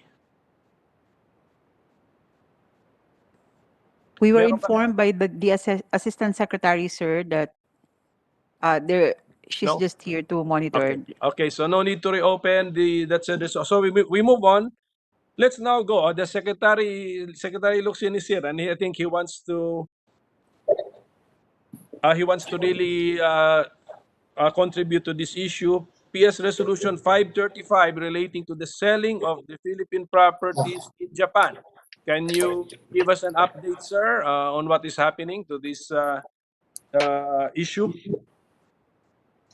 I remain steadfast that I will, to the extent that it requires this DFA to sign off on the sale of the properties in Japan, I reject it. As what I remember is the first disgrace that almost hit the Cory government when we took power was an attempt to sell it. No, I will not sell the blood of our people. That was reparations. And I will not sell it. I know some people like to think that they have influence and they can do it. Let them try. It's not gonna happen. Where did the idea come from, sir? How come this became a subject matter of a Senate resolution? That means people were talking about it. The media was reporting Well, efforts to. Were there really efforts to sell our? Well, I was told there was a proposal, and I'm not going to waste my time reading a crooked proposal. I immediately denounced it, and I said, this is the position is non-compromisable. I won't budge. Finished. And then I'm so happy that the Senate backed me up, and I'm very grateful for that. That's what keeps us honest. Okay, thank you, sir. So that means the idea has been shut down immediately on site upon hearing. Okay, but I have a question related to the subject matter of the resolution. How are our properties in Japan? How are we also being able to take advantage, good economic or financial advantage of the properties in Japan if we are interested? Well, I will Chair, send if I you. may add to that, Yeah. it was a matter of grave concern to all of us that since 1997, the website of the Philippine Embassy in Tokyo indicated that the property had been completely abandoned due to maintenance difficulties, resulting in the Japanese government's condemnation of it as uninhabitable. May we know if that's still the case? Okay, Secretary, yes, it's your Well, turn, Secretary. well, to begin with, we will furnish you with a memo that you have every right to read. If we make it, you pay our taxes, you pay our salaries, everything we have, you have the right to see. And we'll tell you the state of all our properties. Gary knows he's in charge of these properties. But as I said, whether in a state of disrepair, whether in a need for new repairs or whatever, we will never sell it. We will never dispose of it. Gary, would you like to help me here? The state of the properties. Yes, Gary, and also I may add, are these properties a subject of litigation in Japan? As far as I know, no. Gary, please. Yes, sir, and thank you, sir. I don't have anything to add more to what the secretary has already said, but and of course, we support the secretary in every step of the way. Thank you, sir. Anyway, the secretary will be submitting that memorandum that you showed us. So I think everything is there. No? Everything is there. Yes. Siguro. Okay. So please please answer also my question if there is litigation, because I heard that there is litigation. Okay. So if there are no more questions from the other members, we can move on. Any other question? So we heard the secretary say that under his watch, these properties will never be sold. Mr. Chair, Secretary, Senator Tolentino. Yeah. that statement coming from Secretary Locsin more or less assured us that we're going to win a medal in the Tokyo Olympics a few months from now. Well, that would be one thing. That would be great. My God. Hope so. Okay, so and talking about the position papers or memoranda, may we ask the DFA to submit the position papers or updated reports on the on the resolutions that we heard this afternoon, paki na lang. I've been informed by the committee secretary that the DFA has not submitted updated reports. Okay, so we can now move on to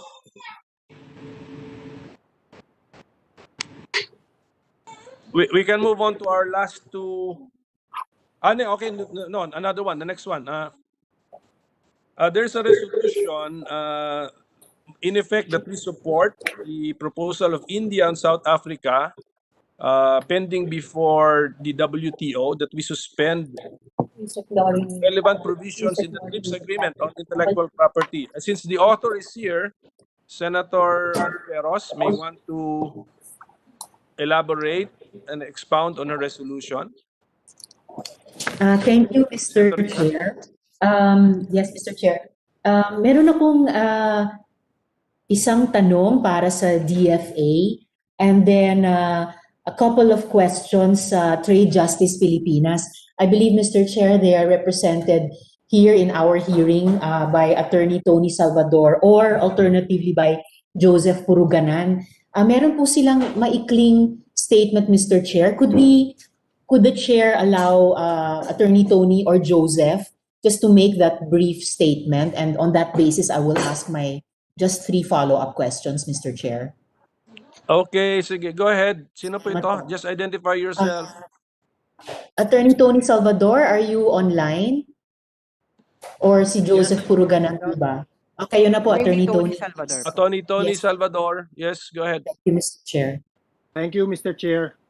I'd like to read a statement, if you will, Mr. Chair, coming from Women Health Medical Action Group, Ayos na Gamot sa Abot Kayang Presyo, Fair Trade Alliance, Focus on the Global South, Third World Network, and Central Labor Confederation.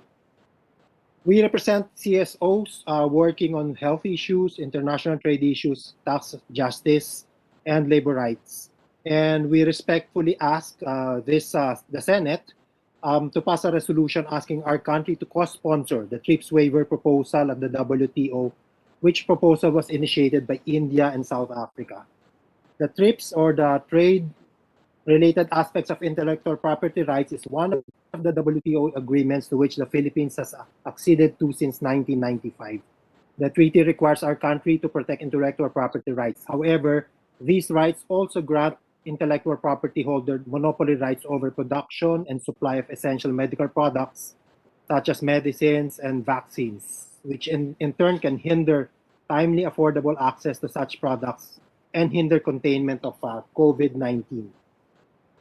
While we recognize the need to protect intellectual property, these property rights would have to yield when public health is at stake, which is what we have now with this COVID-19 pandemic.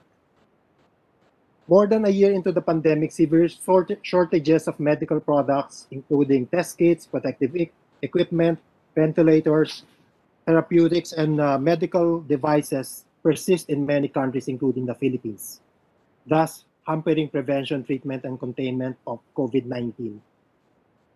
The disparity in the access to vaccine is especially shocking. High-income countries, which constitute just 16% of the population, of the world population, have claimed for themselves alone 4.2 billion doses, compared to 1.9 billion doses by 84% of the world population in the developing countries. Many of these rich countries have purchased enough doses of vaccines for their populations to be vaccinated several times over. Of the 50 countries where vaccination programs have started, 40 are high-income countries. The global scarcity of supplies is a major concern and is not limited to vaccines. Presently, global vaccine supply is dependent primarily on a few manufacturers, including Pfizer, AstraZeneca, and Moderna. And these big pharmaceutical firms are unable to meet the global demand even for the rich countries. We bring to your attention that the European Union countries themselves are facing significant issues with respect to timely supply of adequate quantities of vaccines. In response, the EU has put in place measures that may limit export of vaccines to the Philippines. We also stress that COVAX, the WHO-led initiative to to provide vaccines to more than 180 countries can only make 2 billion doses available by the end of 2021, by the end of this year, representing a mere fraction of the needs of 6.4 billion people in developing countries.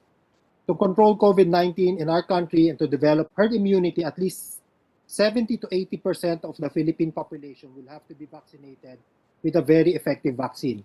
In this case, at least 172 million doses may be needed, whereby each person receives 2 doses.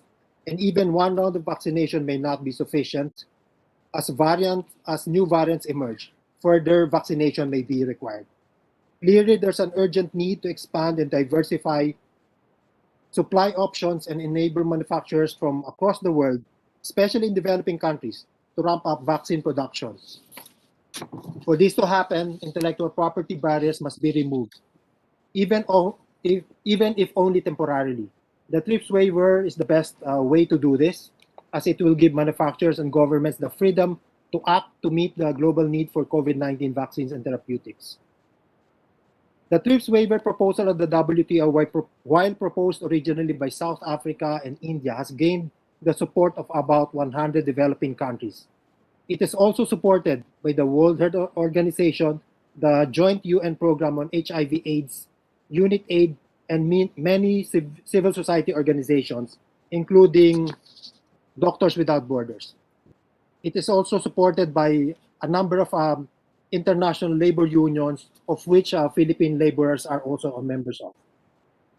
His Excellency Archbishop Ivan Jurkovic, permanent observer of the Holy See to the WTO and the UN in Geneva, has also strongly supported the waiver. Pope Francis himself has said, and I quote, "It would be sad if the vaccine for COVID-19 priority were to be given to the richest. It would be sad if this vaccine were to become the property of this nation or that other nation, rather than universal and for all." In his Christmas message, in fact, he has called on political and business leaders to not allow market forces and patent laws to take priority over the making of COVID-19 vaccines available to all, condemning nationalism and the virus of radical individualism. The COVID-19 pandemic is not just a catastrophic health crisis. Attorney Tony, is this Yes, sir. still a long statement? Because we get, Yeah. I think we Give it a get, rest. yeah. Yeah, I have 2 paragraphs. Oh. Maybe a minute, Your Honor. Sorry about this. Two paragraphs. Okay, finish the 2 paragraphs. Thank you. Yes, sir. The COVID-19 pandemic is not just a catastrophic health crisis, it is an economic crisis, a humanitarian crisis that requires compassion and solidarity. We need urgent, unprecedented action in order to contain the spread globally. We need manufacturers from every continent in developing countries, wherever possible, to be engaged in the production. Let me just conclude by saying we respectfully request the Senate, Your Honor, to urgently ask the President of the Philippines to express our country's unconditional support to the proposal to waive certain TRIPS obligations for the prevention, treatment, and containment of COVID-19. We ask that our government co-sponsor the TRIPS waiver proposed by India and South Africa. Thank you, Your Honor, and I apologize for the length of Thank you. Thank you. The resolution is pending before the WTO. Tama ba 'yon? Yes, Your To Honor. co-sponsor that. That's your point. To co-sponsor.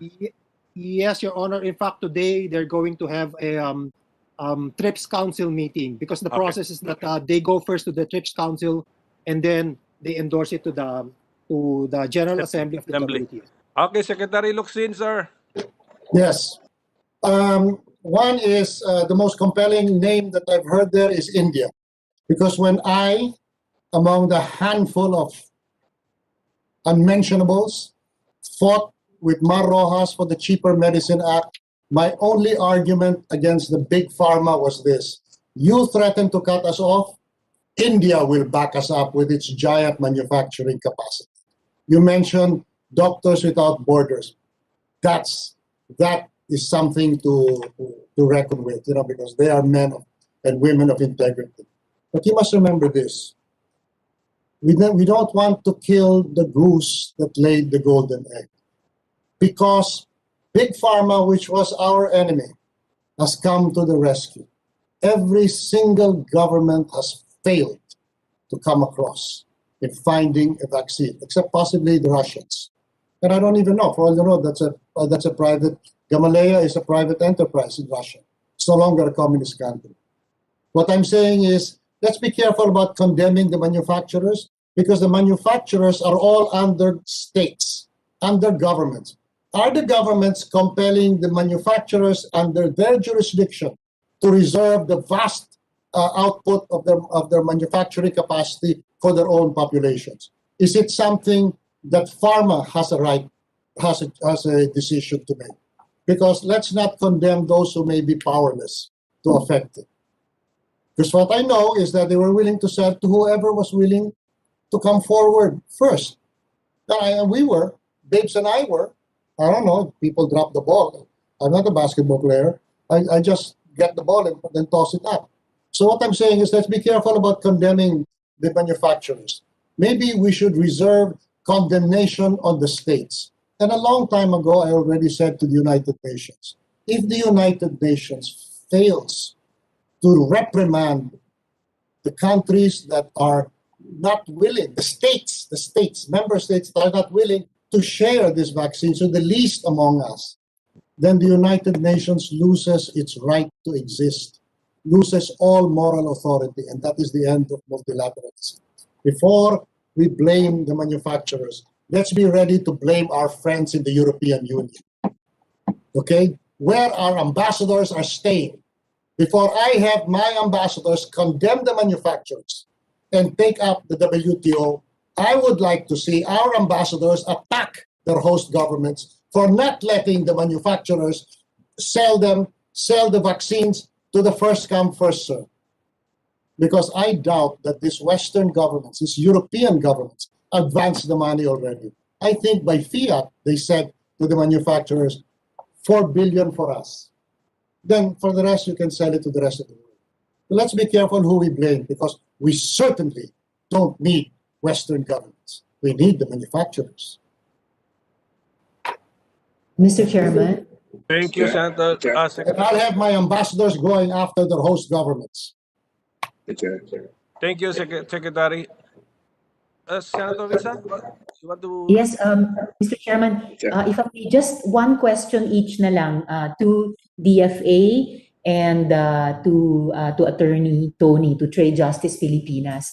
So for the Department of Foreign Affairs, whether Secloxin or another, for the record, sir, is the Philippines inclined to support the TRIPS proposal of South Africa and India? Well, I'll certainly think about it. But right now, I will not instinctively join those Western governments. Thank you. I hope that the good secretary and department. And I will get to the bottom as to who is cornering this market. The goddamn host governments of my ambassadors or the manufacturers. And we will take it out on whoever is the guilty party, including the states. All right, Mr. Chairman and Secretary, I'm appreciative at least of the Secretary's statement to think about it. Even the way that the resolution is crafted, it's more positive in terms of supporting the proposal, and then in terms of suspending the implementation of the TRIPS, which is provided for, as the good Secretary knows, which is provided for in any case within the TRIPS itself. So, Mr. Chair, just for my last question to Trade Justice Pilipinas, kay Attorney Tony. Attorney Tony, you already answered my first question on whether the WHO supports this TRIPS waiver proposal. Sabi niyo, WHO does support it. So, yung huling tanong ko na lang po, what is a response to comments that the TRIPS waiver is unfair to patent holders, since after all now they spent heavily for R&D? Yes, Your Honor. Yung ano po kasi, actually all big pharma, historically nakakakuha po sila ng subsidies sa kanilang mga respective states. In fact,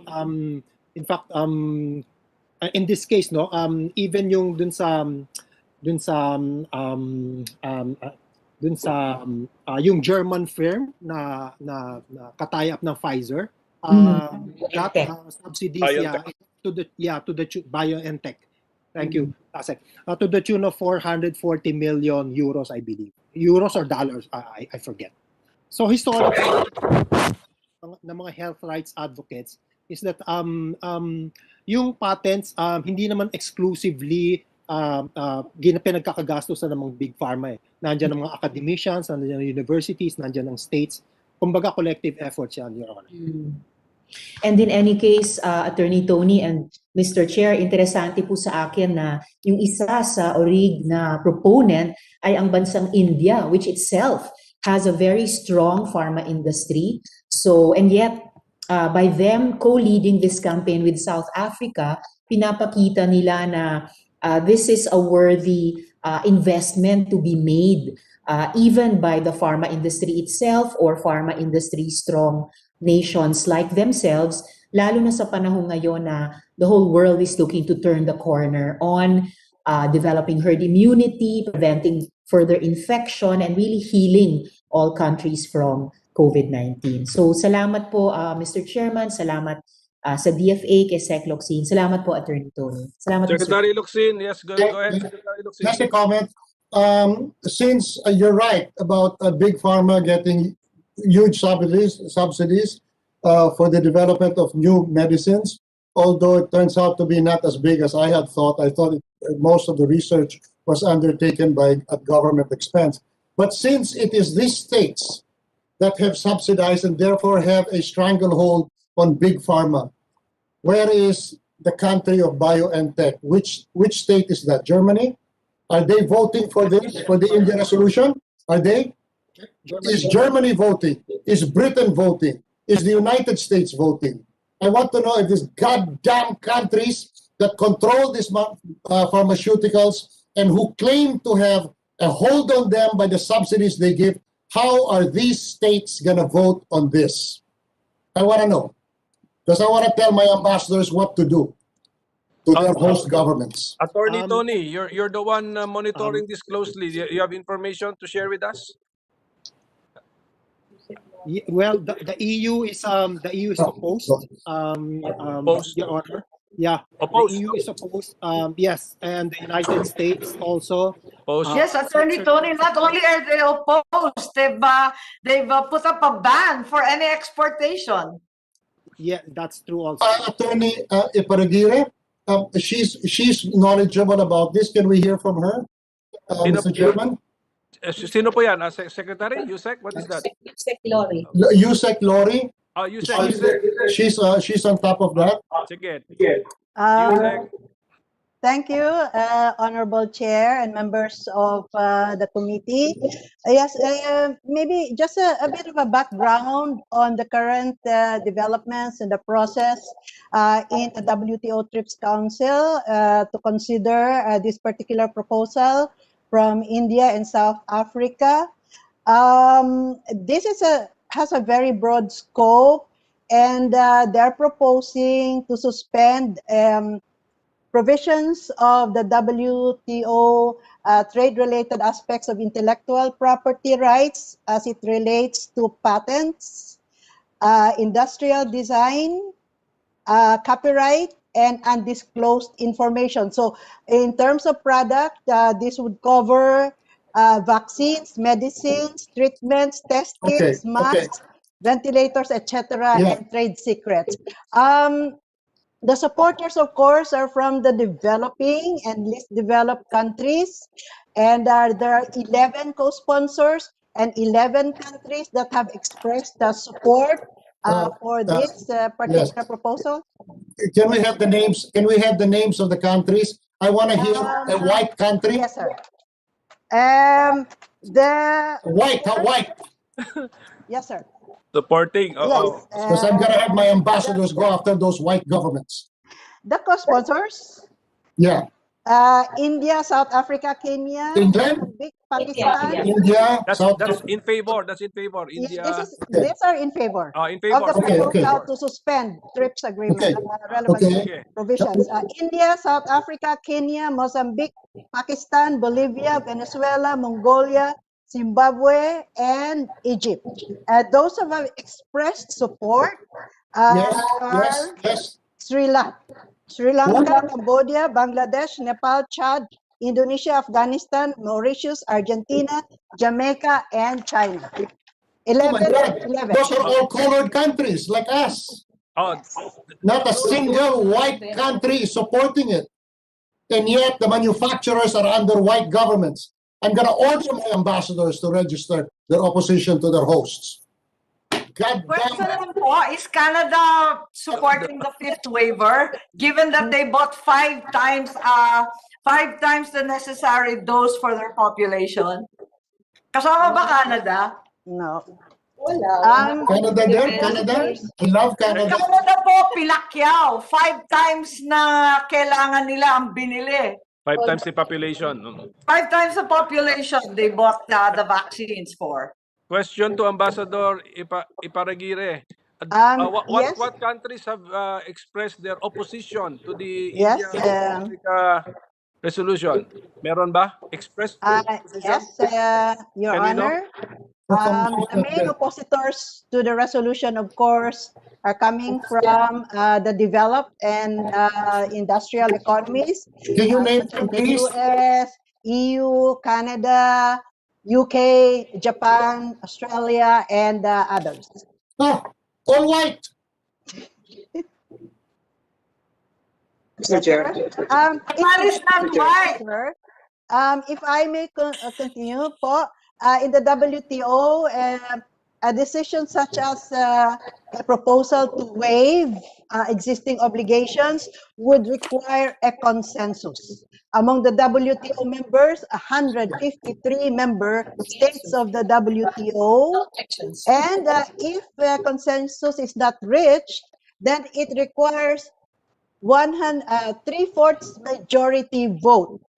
And that would be about 115 countries voting in support of the resolution. So there is a wide divergence of views in the WTO. So the chair of the WTO TRIPS Council has made a decision to continue the discussions on this issue. Thank you, Chair. Thank you, ma'am. Senator Tolentino. Yes, sir. Yes, sir. Mr. Chair, for the record, since our committee of the whole meetings for several weeks ago transpired, I have been asking this question. What will be the effect of TRIPS on our short-term, long-term plans to acquire vaccines? I've been asking this to the DTI, the Department of Health, and even to the Patent Office. I think the Patent Office officers present here, to put it in the proper perspective.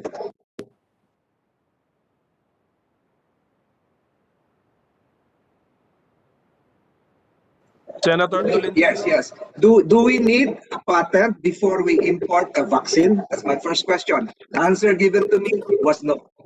Do we need an EUA first before you get a patent? The answer given to me was no. So there's no correlation right now, as far as I know, as far as the answer I got, there's no correlation between the issuance of an emergency use authorization and a patent issuance, which will trigger a 20-year proprietary rights, if I'm not mistaken. So the issue here is, if you get a TRIPS waiver, it will enable a manufacturer to get in.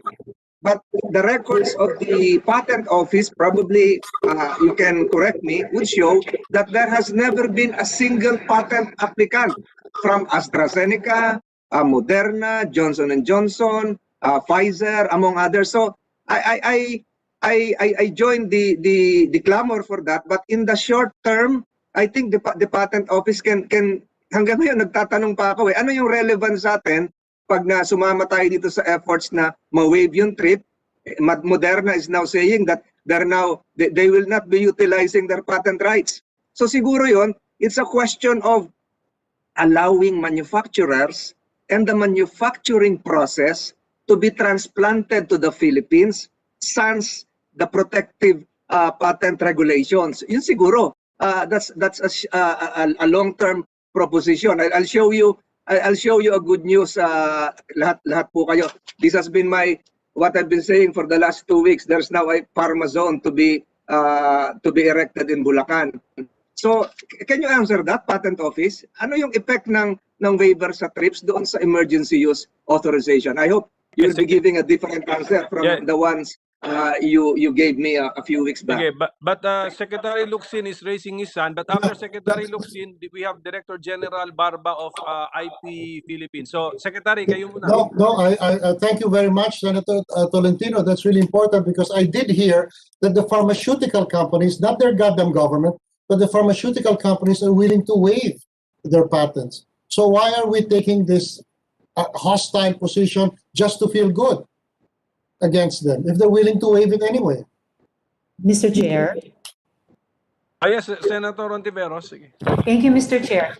Related po sa points raised by Sen. Francis and Sec. Locsin, clarificatory question kay Attorney Tony. Attorney Tony, palagay ko lalo na dahil baka matatagalan at least medium term yung pag-ramp up ng domestic pharmaceutical manufacturing capacity dito sa atin. Hindi ba itong, if ever, pag-support natin sa proposal ng India and South Africa would be complementary dun sa pag-issue ng FDA ngayon ng mga emergency use authorizations for the use of our government? Kasi I think hindi contradictory kundi complementary kung susuportahan din itong India-South Africa proposal para sa suspension ng ilang TRIPS provisions so as to enable, for example, parallel importation and other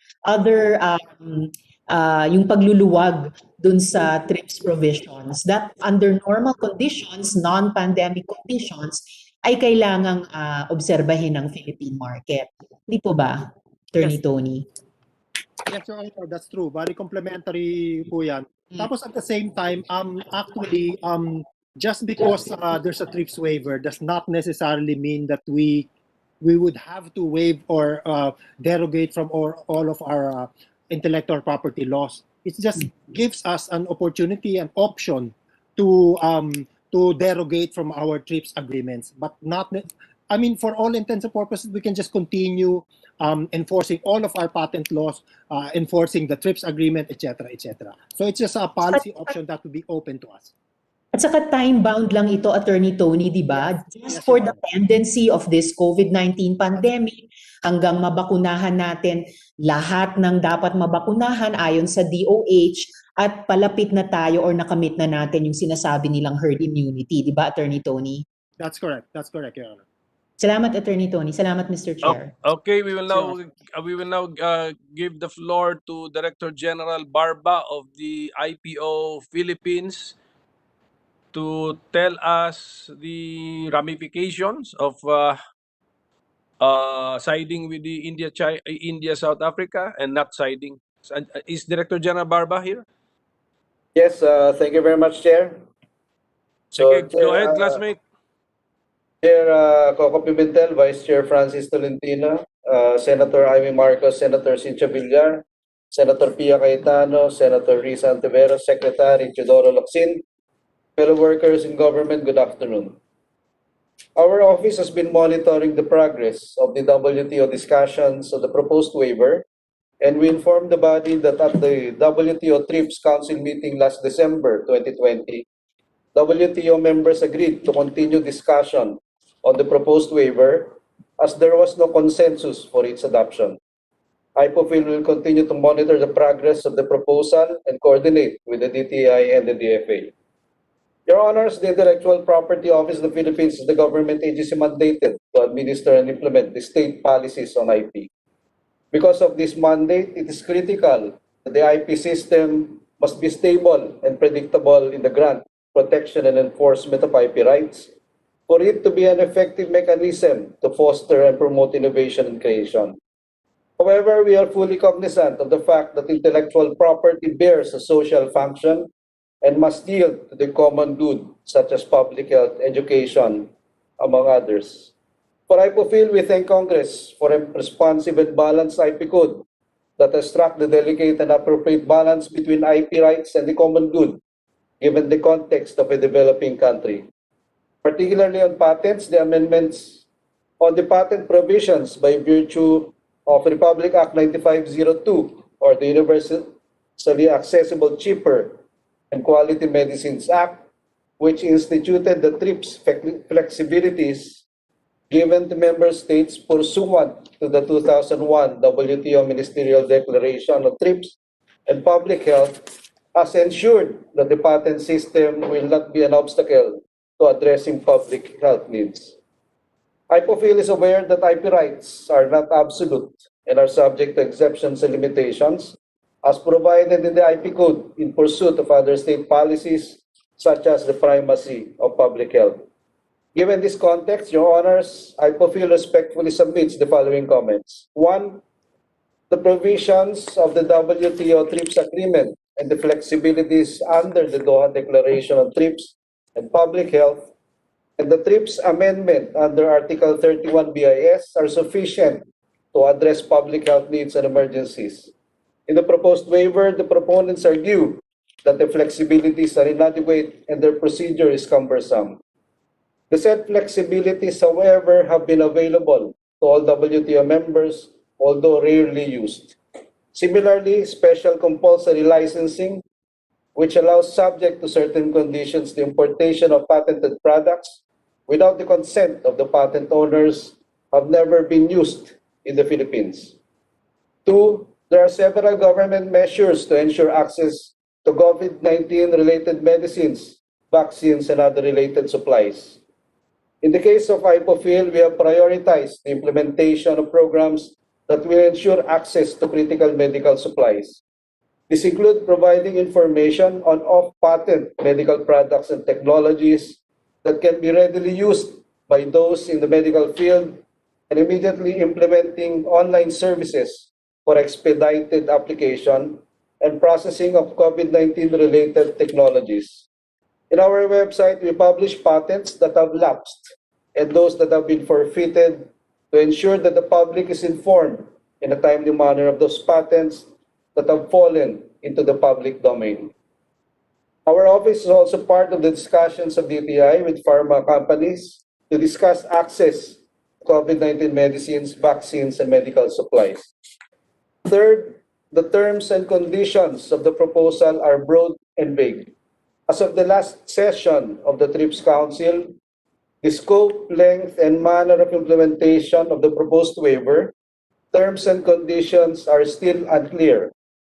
For us, the broad coverage and unclear information will result to an unpredictable and unstable intellectual property system which may undermine its effectiveness as an incentivizing mechanism for research and development.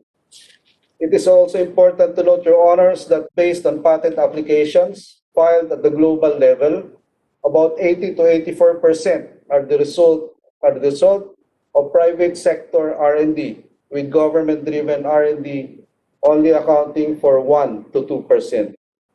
Given the WTO TRIPS Council decision to continue the discussion of the proposal, we anticipate and we are hopeful that there will be modifications or refinements on the proposal at the multilateral level, at which point our position will be reviewed accordingly.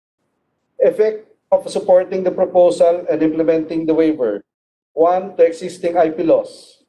There will be the need to amend Republic Act 8293 as amended, or the Intellectual Property Code of the Philippines, since the waiver is in essence exclusions with respect to acquisition of IP protection or rights and providing additional limitations on IPRs which are not covered by the current legislation. Two, to trade agreements entered into by the Philippines as well as those being currently negotiated.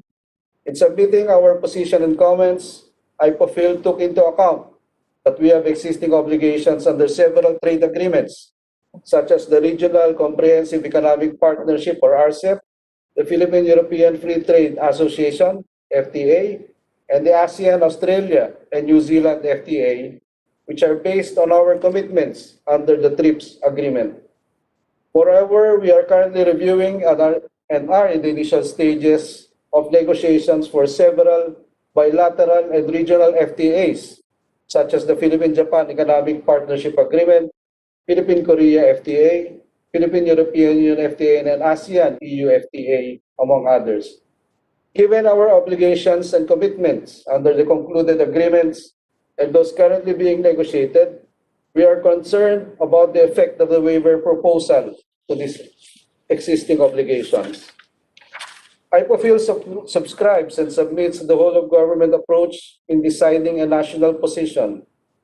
Your Honors, as in any matter that requires a national position, IPOFIL is mindful of and fully embraces the process in the executive branch where there are thorough and inclusive discussions and deliberations among different government agencies. In this case, IPOFIL is a member of the Technical Committee on WTO Matters chaired by the Department of Trade and Industry and the Department of Health, Food and Drug Administration, Department of Foreign Affairs, and other agencies are likewise represented in this interagency committee. We have submitted our position to the TCWM for consideration in coming up with the national position. Thank you very much, Your Honors. Mr. Chair. Go ahead, Senator Ontiveros. Thank you, DG Barba. Thank you, Mr. Chair. Salamat din po, DG Barba. Two follow-up points, Mr. Chair. Yung isa, it's a point of information na kabaliktad dun sa isang sinight ni DG Barba. I think the contribution of non-pharma companies sa vaccine development ay hindi ganun ka-modest na 1 to 2% lang in terms of R&D. Meron pong study pinublish po sa Scientific American na for the billion-dollar COVID vaccines, basic government-funded science laid the groundwork. So yun yung seedbed upon which even the pharma companies spent for R&D. Tapos po sa ngayon, tungkol po dun sa seeking relief through the TRIPS flexibilities. Ang problema lang po kasi, Mr. Chair, kung ang gagawing daan natin ay through the TRIPS flexibilities already provided for within the TRIPS, we would have to address the IP issues one by one. Alam naman nating lahat na sa gitna tayo ng isang napaka-urgent na sitwasyon. It's really a race for all the possible vaccines na maaaprubahan ng FDA natin na pwedeng ibakuna ng DOH sa ating mga kababayan. In the meantime, Mr. Chair, we do have this proposal of India and South Africa. Sabi po ni Attorney Tony kanina, more than 100 countries have already signed on. And if we have, 195 countries in the world, that accounts for more than half already of the nation states in the world. So baka tignan po natin, i-consider po ng komite itong proposal ng India and South Africa, yung resolution ko po na suportahan ito as a complementation to, addition to our ongoing initiatives. Kahit yung cheaper medicines law na binanggit kanina ni Sec Locsin na tinrabaho namin way back in the 13th and 14th Congresses, naka-embed na po doon yung ibang mga TRIPS flexibilities on parallel importation, on BOLAR provision, against evergreening. Pero hanggang sa ngayon, yung mga iyon ay hindi pa fully maximized or optimized. Now is really the time. This is the moment of greatest public health emergency sa ating recent history in the world, kasaysayan ng ating bansa. So perhaps we should take advantage of those principles already embedded in the cheaper medicines law at muli, gaya ng pinag-usapan natin kanina with Sir Garcia, i-wed yung domestic law with our foreign policy. And I hope, Mr. Chair, the committee to favorably consider yung pagsuporta sa proposal ng India and South Africa sa WTO regarding suspension of TRIPS, especially in relation to vaccines, Mr. Chair. Thank you. Does the DTI want to say something about this? DTI? Yes, Chair. Who is sino to? ASEC Alan B. Hefty Yes, po. okay. Thank you. Yes, thank you, Chair, and also Your Honors. Just a brief insights on this particular issue. As mentioned earlier, this is something that we have to, of course, study carefully and take into account all possible repercussions of taking position on the issue. But just to provide context on the discussion, the objective here basically is for us to have access to affordable medicines to address COVID-19 challenges that we have. And thus the question is, how are we going to operationalize the same under the current pandemic? Now, the important question there is that are there existing mechanisms that would ensure access to affordable medicines? And I think it was explained well by DG Barba that under our current law and also under TRIPS, particularly Article 31 and Article 31 bis, there are already existing mechanisms. And these are, of course, the availability of voluntary licensing, compulsory licensing, special compulsory licensing, and also parallel importation. Now, what's the purpose of this waiver? We have to take into account that this is in the international law context. So basically, the consideration is if there is a waiver, then member states of the WTO will be in a way exonerated once in a way they breach or they will not make good their commitments under the TRIPS because there is a waiver. Now, the question is that is there also an available mechanism under existing TRIPS agreement wherein possible exemptions can be looked at or considered? Based on study of some experts, and I understand South Center conducted a study on this, one possible exception, even without the waiver, that member state can take into account is Article 73, that is on security exception. That is when a member state considered that the measure is it considers necessary to its essential security interest and the same is taken in times of emergency, then that can be a possible exception. Now, of course, there are other views on the matter, but this is something worthy of consideration. Now, the most important aspect also that we have to look at is that since the waiver is more on the international law context, the question is that what about the national law? Because for all intents and purposes, we have our existing IP code and other IP-related laws. And once there is a waiver, it will not suspend, and as explained earlier also by Attorney Salvador, it will not suspend the implementation and application of our IP laws. Thus, if a particular medicine has existing patents, still the Philippines, under its national law, will have to implement all laws relating to protection and enforcement of this IP. So in this context, Mr. Chair, it is very important that we delineate international issues from national issues, and from there we have to consolidate all the inputs of concerned agencies so that we can take a whole of government approach on this matter. Thank you, Chair. Thank you, Mr. Hepti. Okay, what's the pleasure of the author of the resolution? Because this is my feeling, Senator Ontiveros, no, as chairman. From the information I got, number one,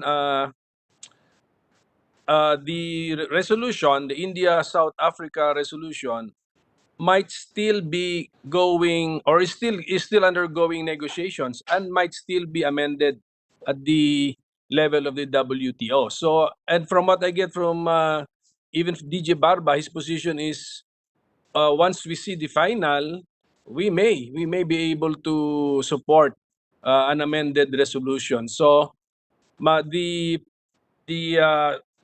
position of the chair is to defer committee action on your resolution, await further developments, but in the meantime, request now formal position papers from DFA, DTI, and the IPO Philippines on the resolution.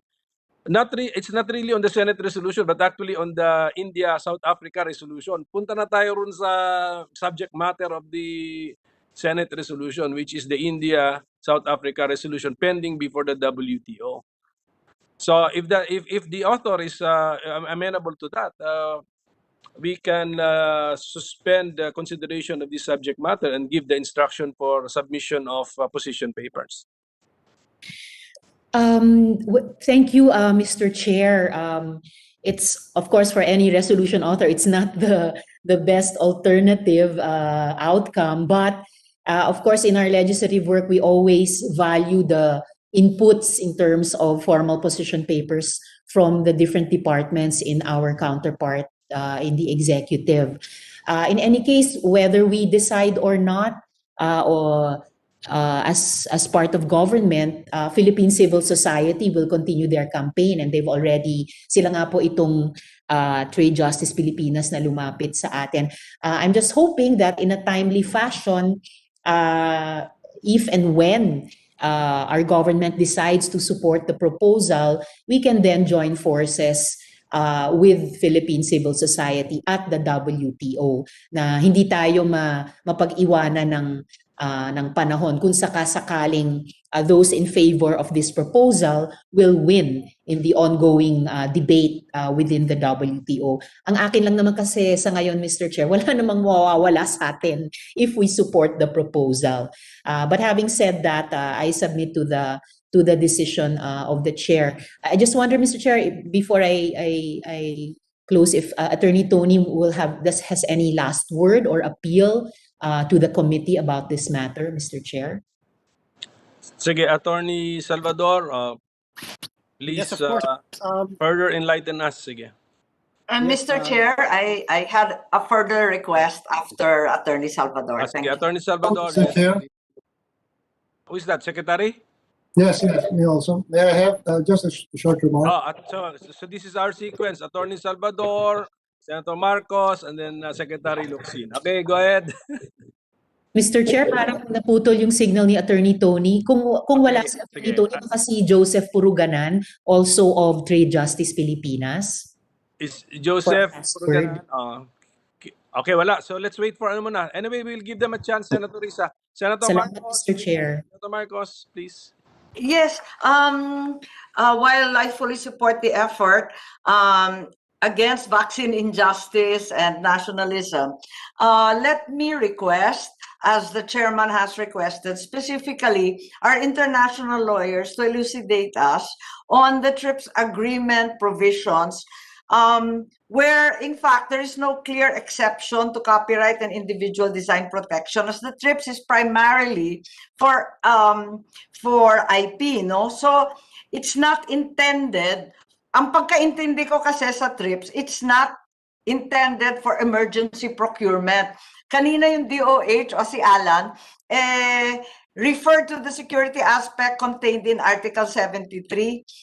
Kapag threat to security and in times of emergency, if we can get further explanation about that, and if in fact there is a workaround in the restrictions of the TRIPS kapag emergency procurement. Sana aralin nila yon. Kasi in the meantime, sabi nga ni Senator Risa, medyo long playing to, in the meantime, baka magamit natin yung exception ng emergency procurement under the TRIPS itself. So pwedeng in writing na yan, Senator Marcos, sa position paper nila? In writing? Please respond or please cover the subject matter raised by Senator Marcos in the position paper. Okay, Secretary Locsin. Yeah, no, just a very short one. Senator Ontiveros raises a good point. It may well be we have nothing to lose by joining, but let's make sure we have nothing to lose. But what do we have to gain? I mean, when you waive these intellectual property rights, who will take advantage of that? I do not believe, and I have never believed, that this will give us an opportunity to develop our own manufacturing. Oh, please. We already had that and it never happened. So who will gain from this? We know India has a tremendous manufacturing capacity for pharma. So India will gain. South Africa is a major industrial power. What about the rest of us? What else do we have to gain? What if they decide instead to sell to Europe again? Just like the Europeans have decided to sell to themselves, what happens if India decides to sell to Europe also? That's all. Yes, thank you, Secretary Locsin. Mr. Chair, may I? Sige, go ahead. Attorney Tony or Joseph Puruganan are online again. Well, what I could add to the line of inquiry of Sec Locsin, aside from India and Africa, who indeed initiated this proposal, as Attorney Tony said earlier, there are more than 100 countries who have already signed on as well to the proposal. And probably the majority of these will not gain in terms of maybe a more flexible markets for their pharmaceutical products, but the immediate good what would be in it for us if government decides to support the proposal is then even more flexibility in accessing these vaccines, vaccinating the necessary minimum percentage of our population, and achieving or approaching herd immunity more unencumbered by the provisions of the TRIPS and even of our national or the national intellectual property laws of the different manufacturing countries. Wala naman pong ina-anticipate dito, Mr. Chair, in the proposal about immediately ramping up domestic production capacities. That's somewhere down the road yet, manufacturing. It's really for being able to access, procure, or buy what we need right now, Mr. Chair. Okay, but if andyan na yung andyan na yung sila Attorney Salvador, kung wala, Attorney Tony or si Joseph Puruganan, Mr. Chair. I commit to Nandyan po, Senator sir. Ontiveros that we will rehear this item 2 weeks from now.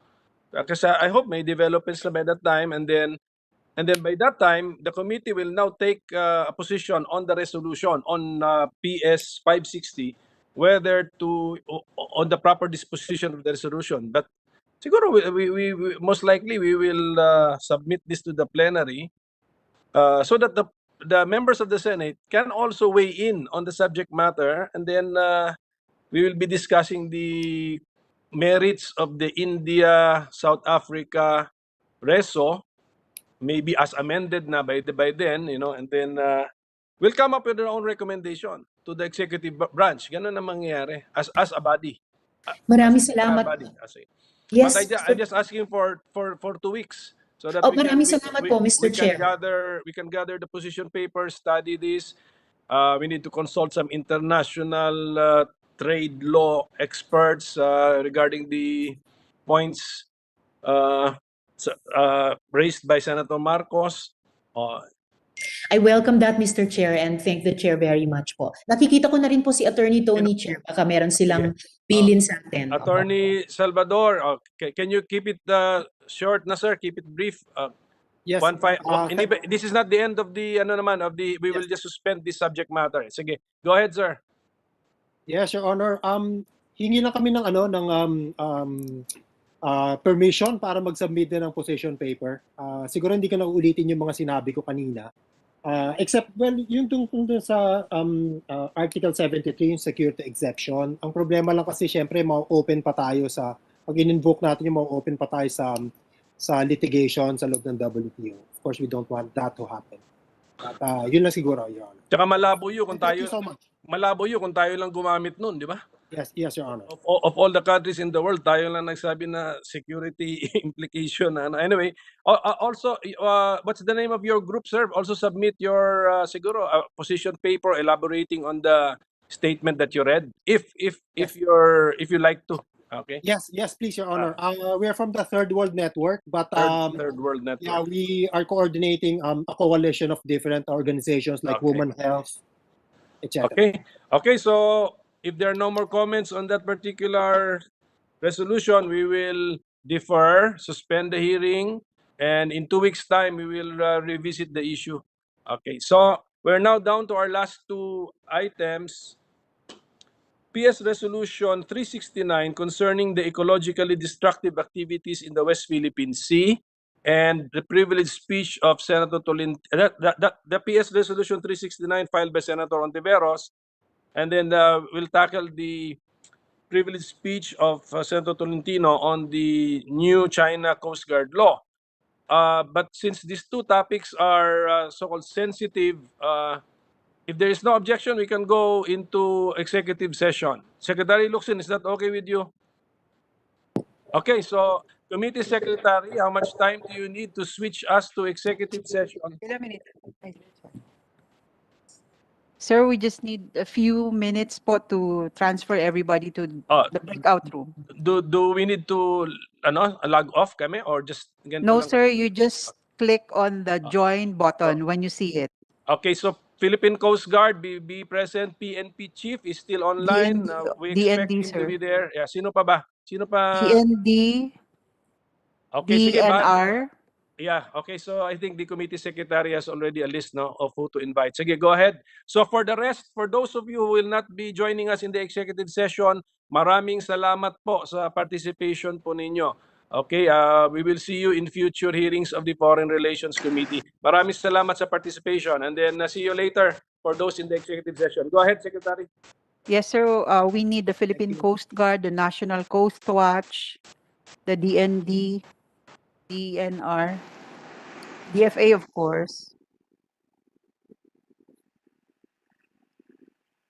Sir, we just need to know from the DFA kung sino po yung sasama. Okay, Secretary. Secretary, of course, Secretary Maxine, of course. Oh, Yes. and then, of course, in the DFA, they're so used to secrecy na. Anyway, we should not be so worried about who in the DFA will be joining. As long as the secretary is there, let the others join. They're bound to secrecy, and they know what to do. They'll just sign off. Mr. Chair, what about the PNP Maritime Command? But Yes. okay. PNP Chief and the Maritime Command, okay? Please, The Chinese. switch us now. Switch us. Checking if the Maritime Command and other people are on Okay, we will be switched to a different room. Okay. executive session. Mr. Chair, this is Pia. It's still here, no? So just want the ComSec to also send me the join link. Who's this one on the left? Senator Pia is joining us. This one. The one below you, Yeah. right?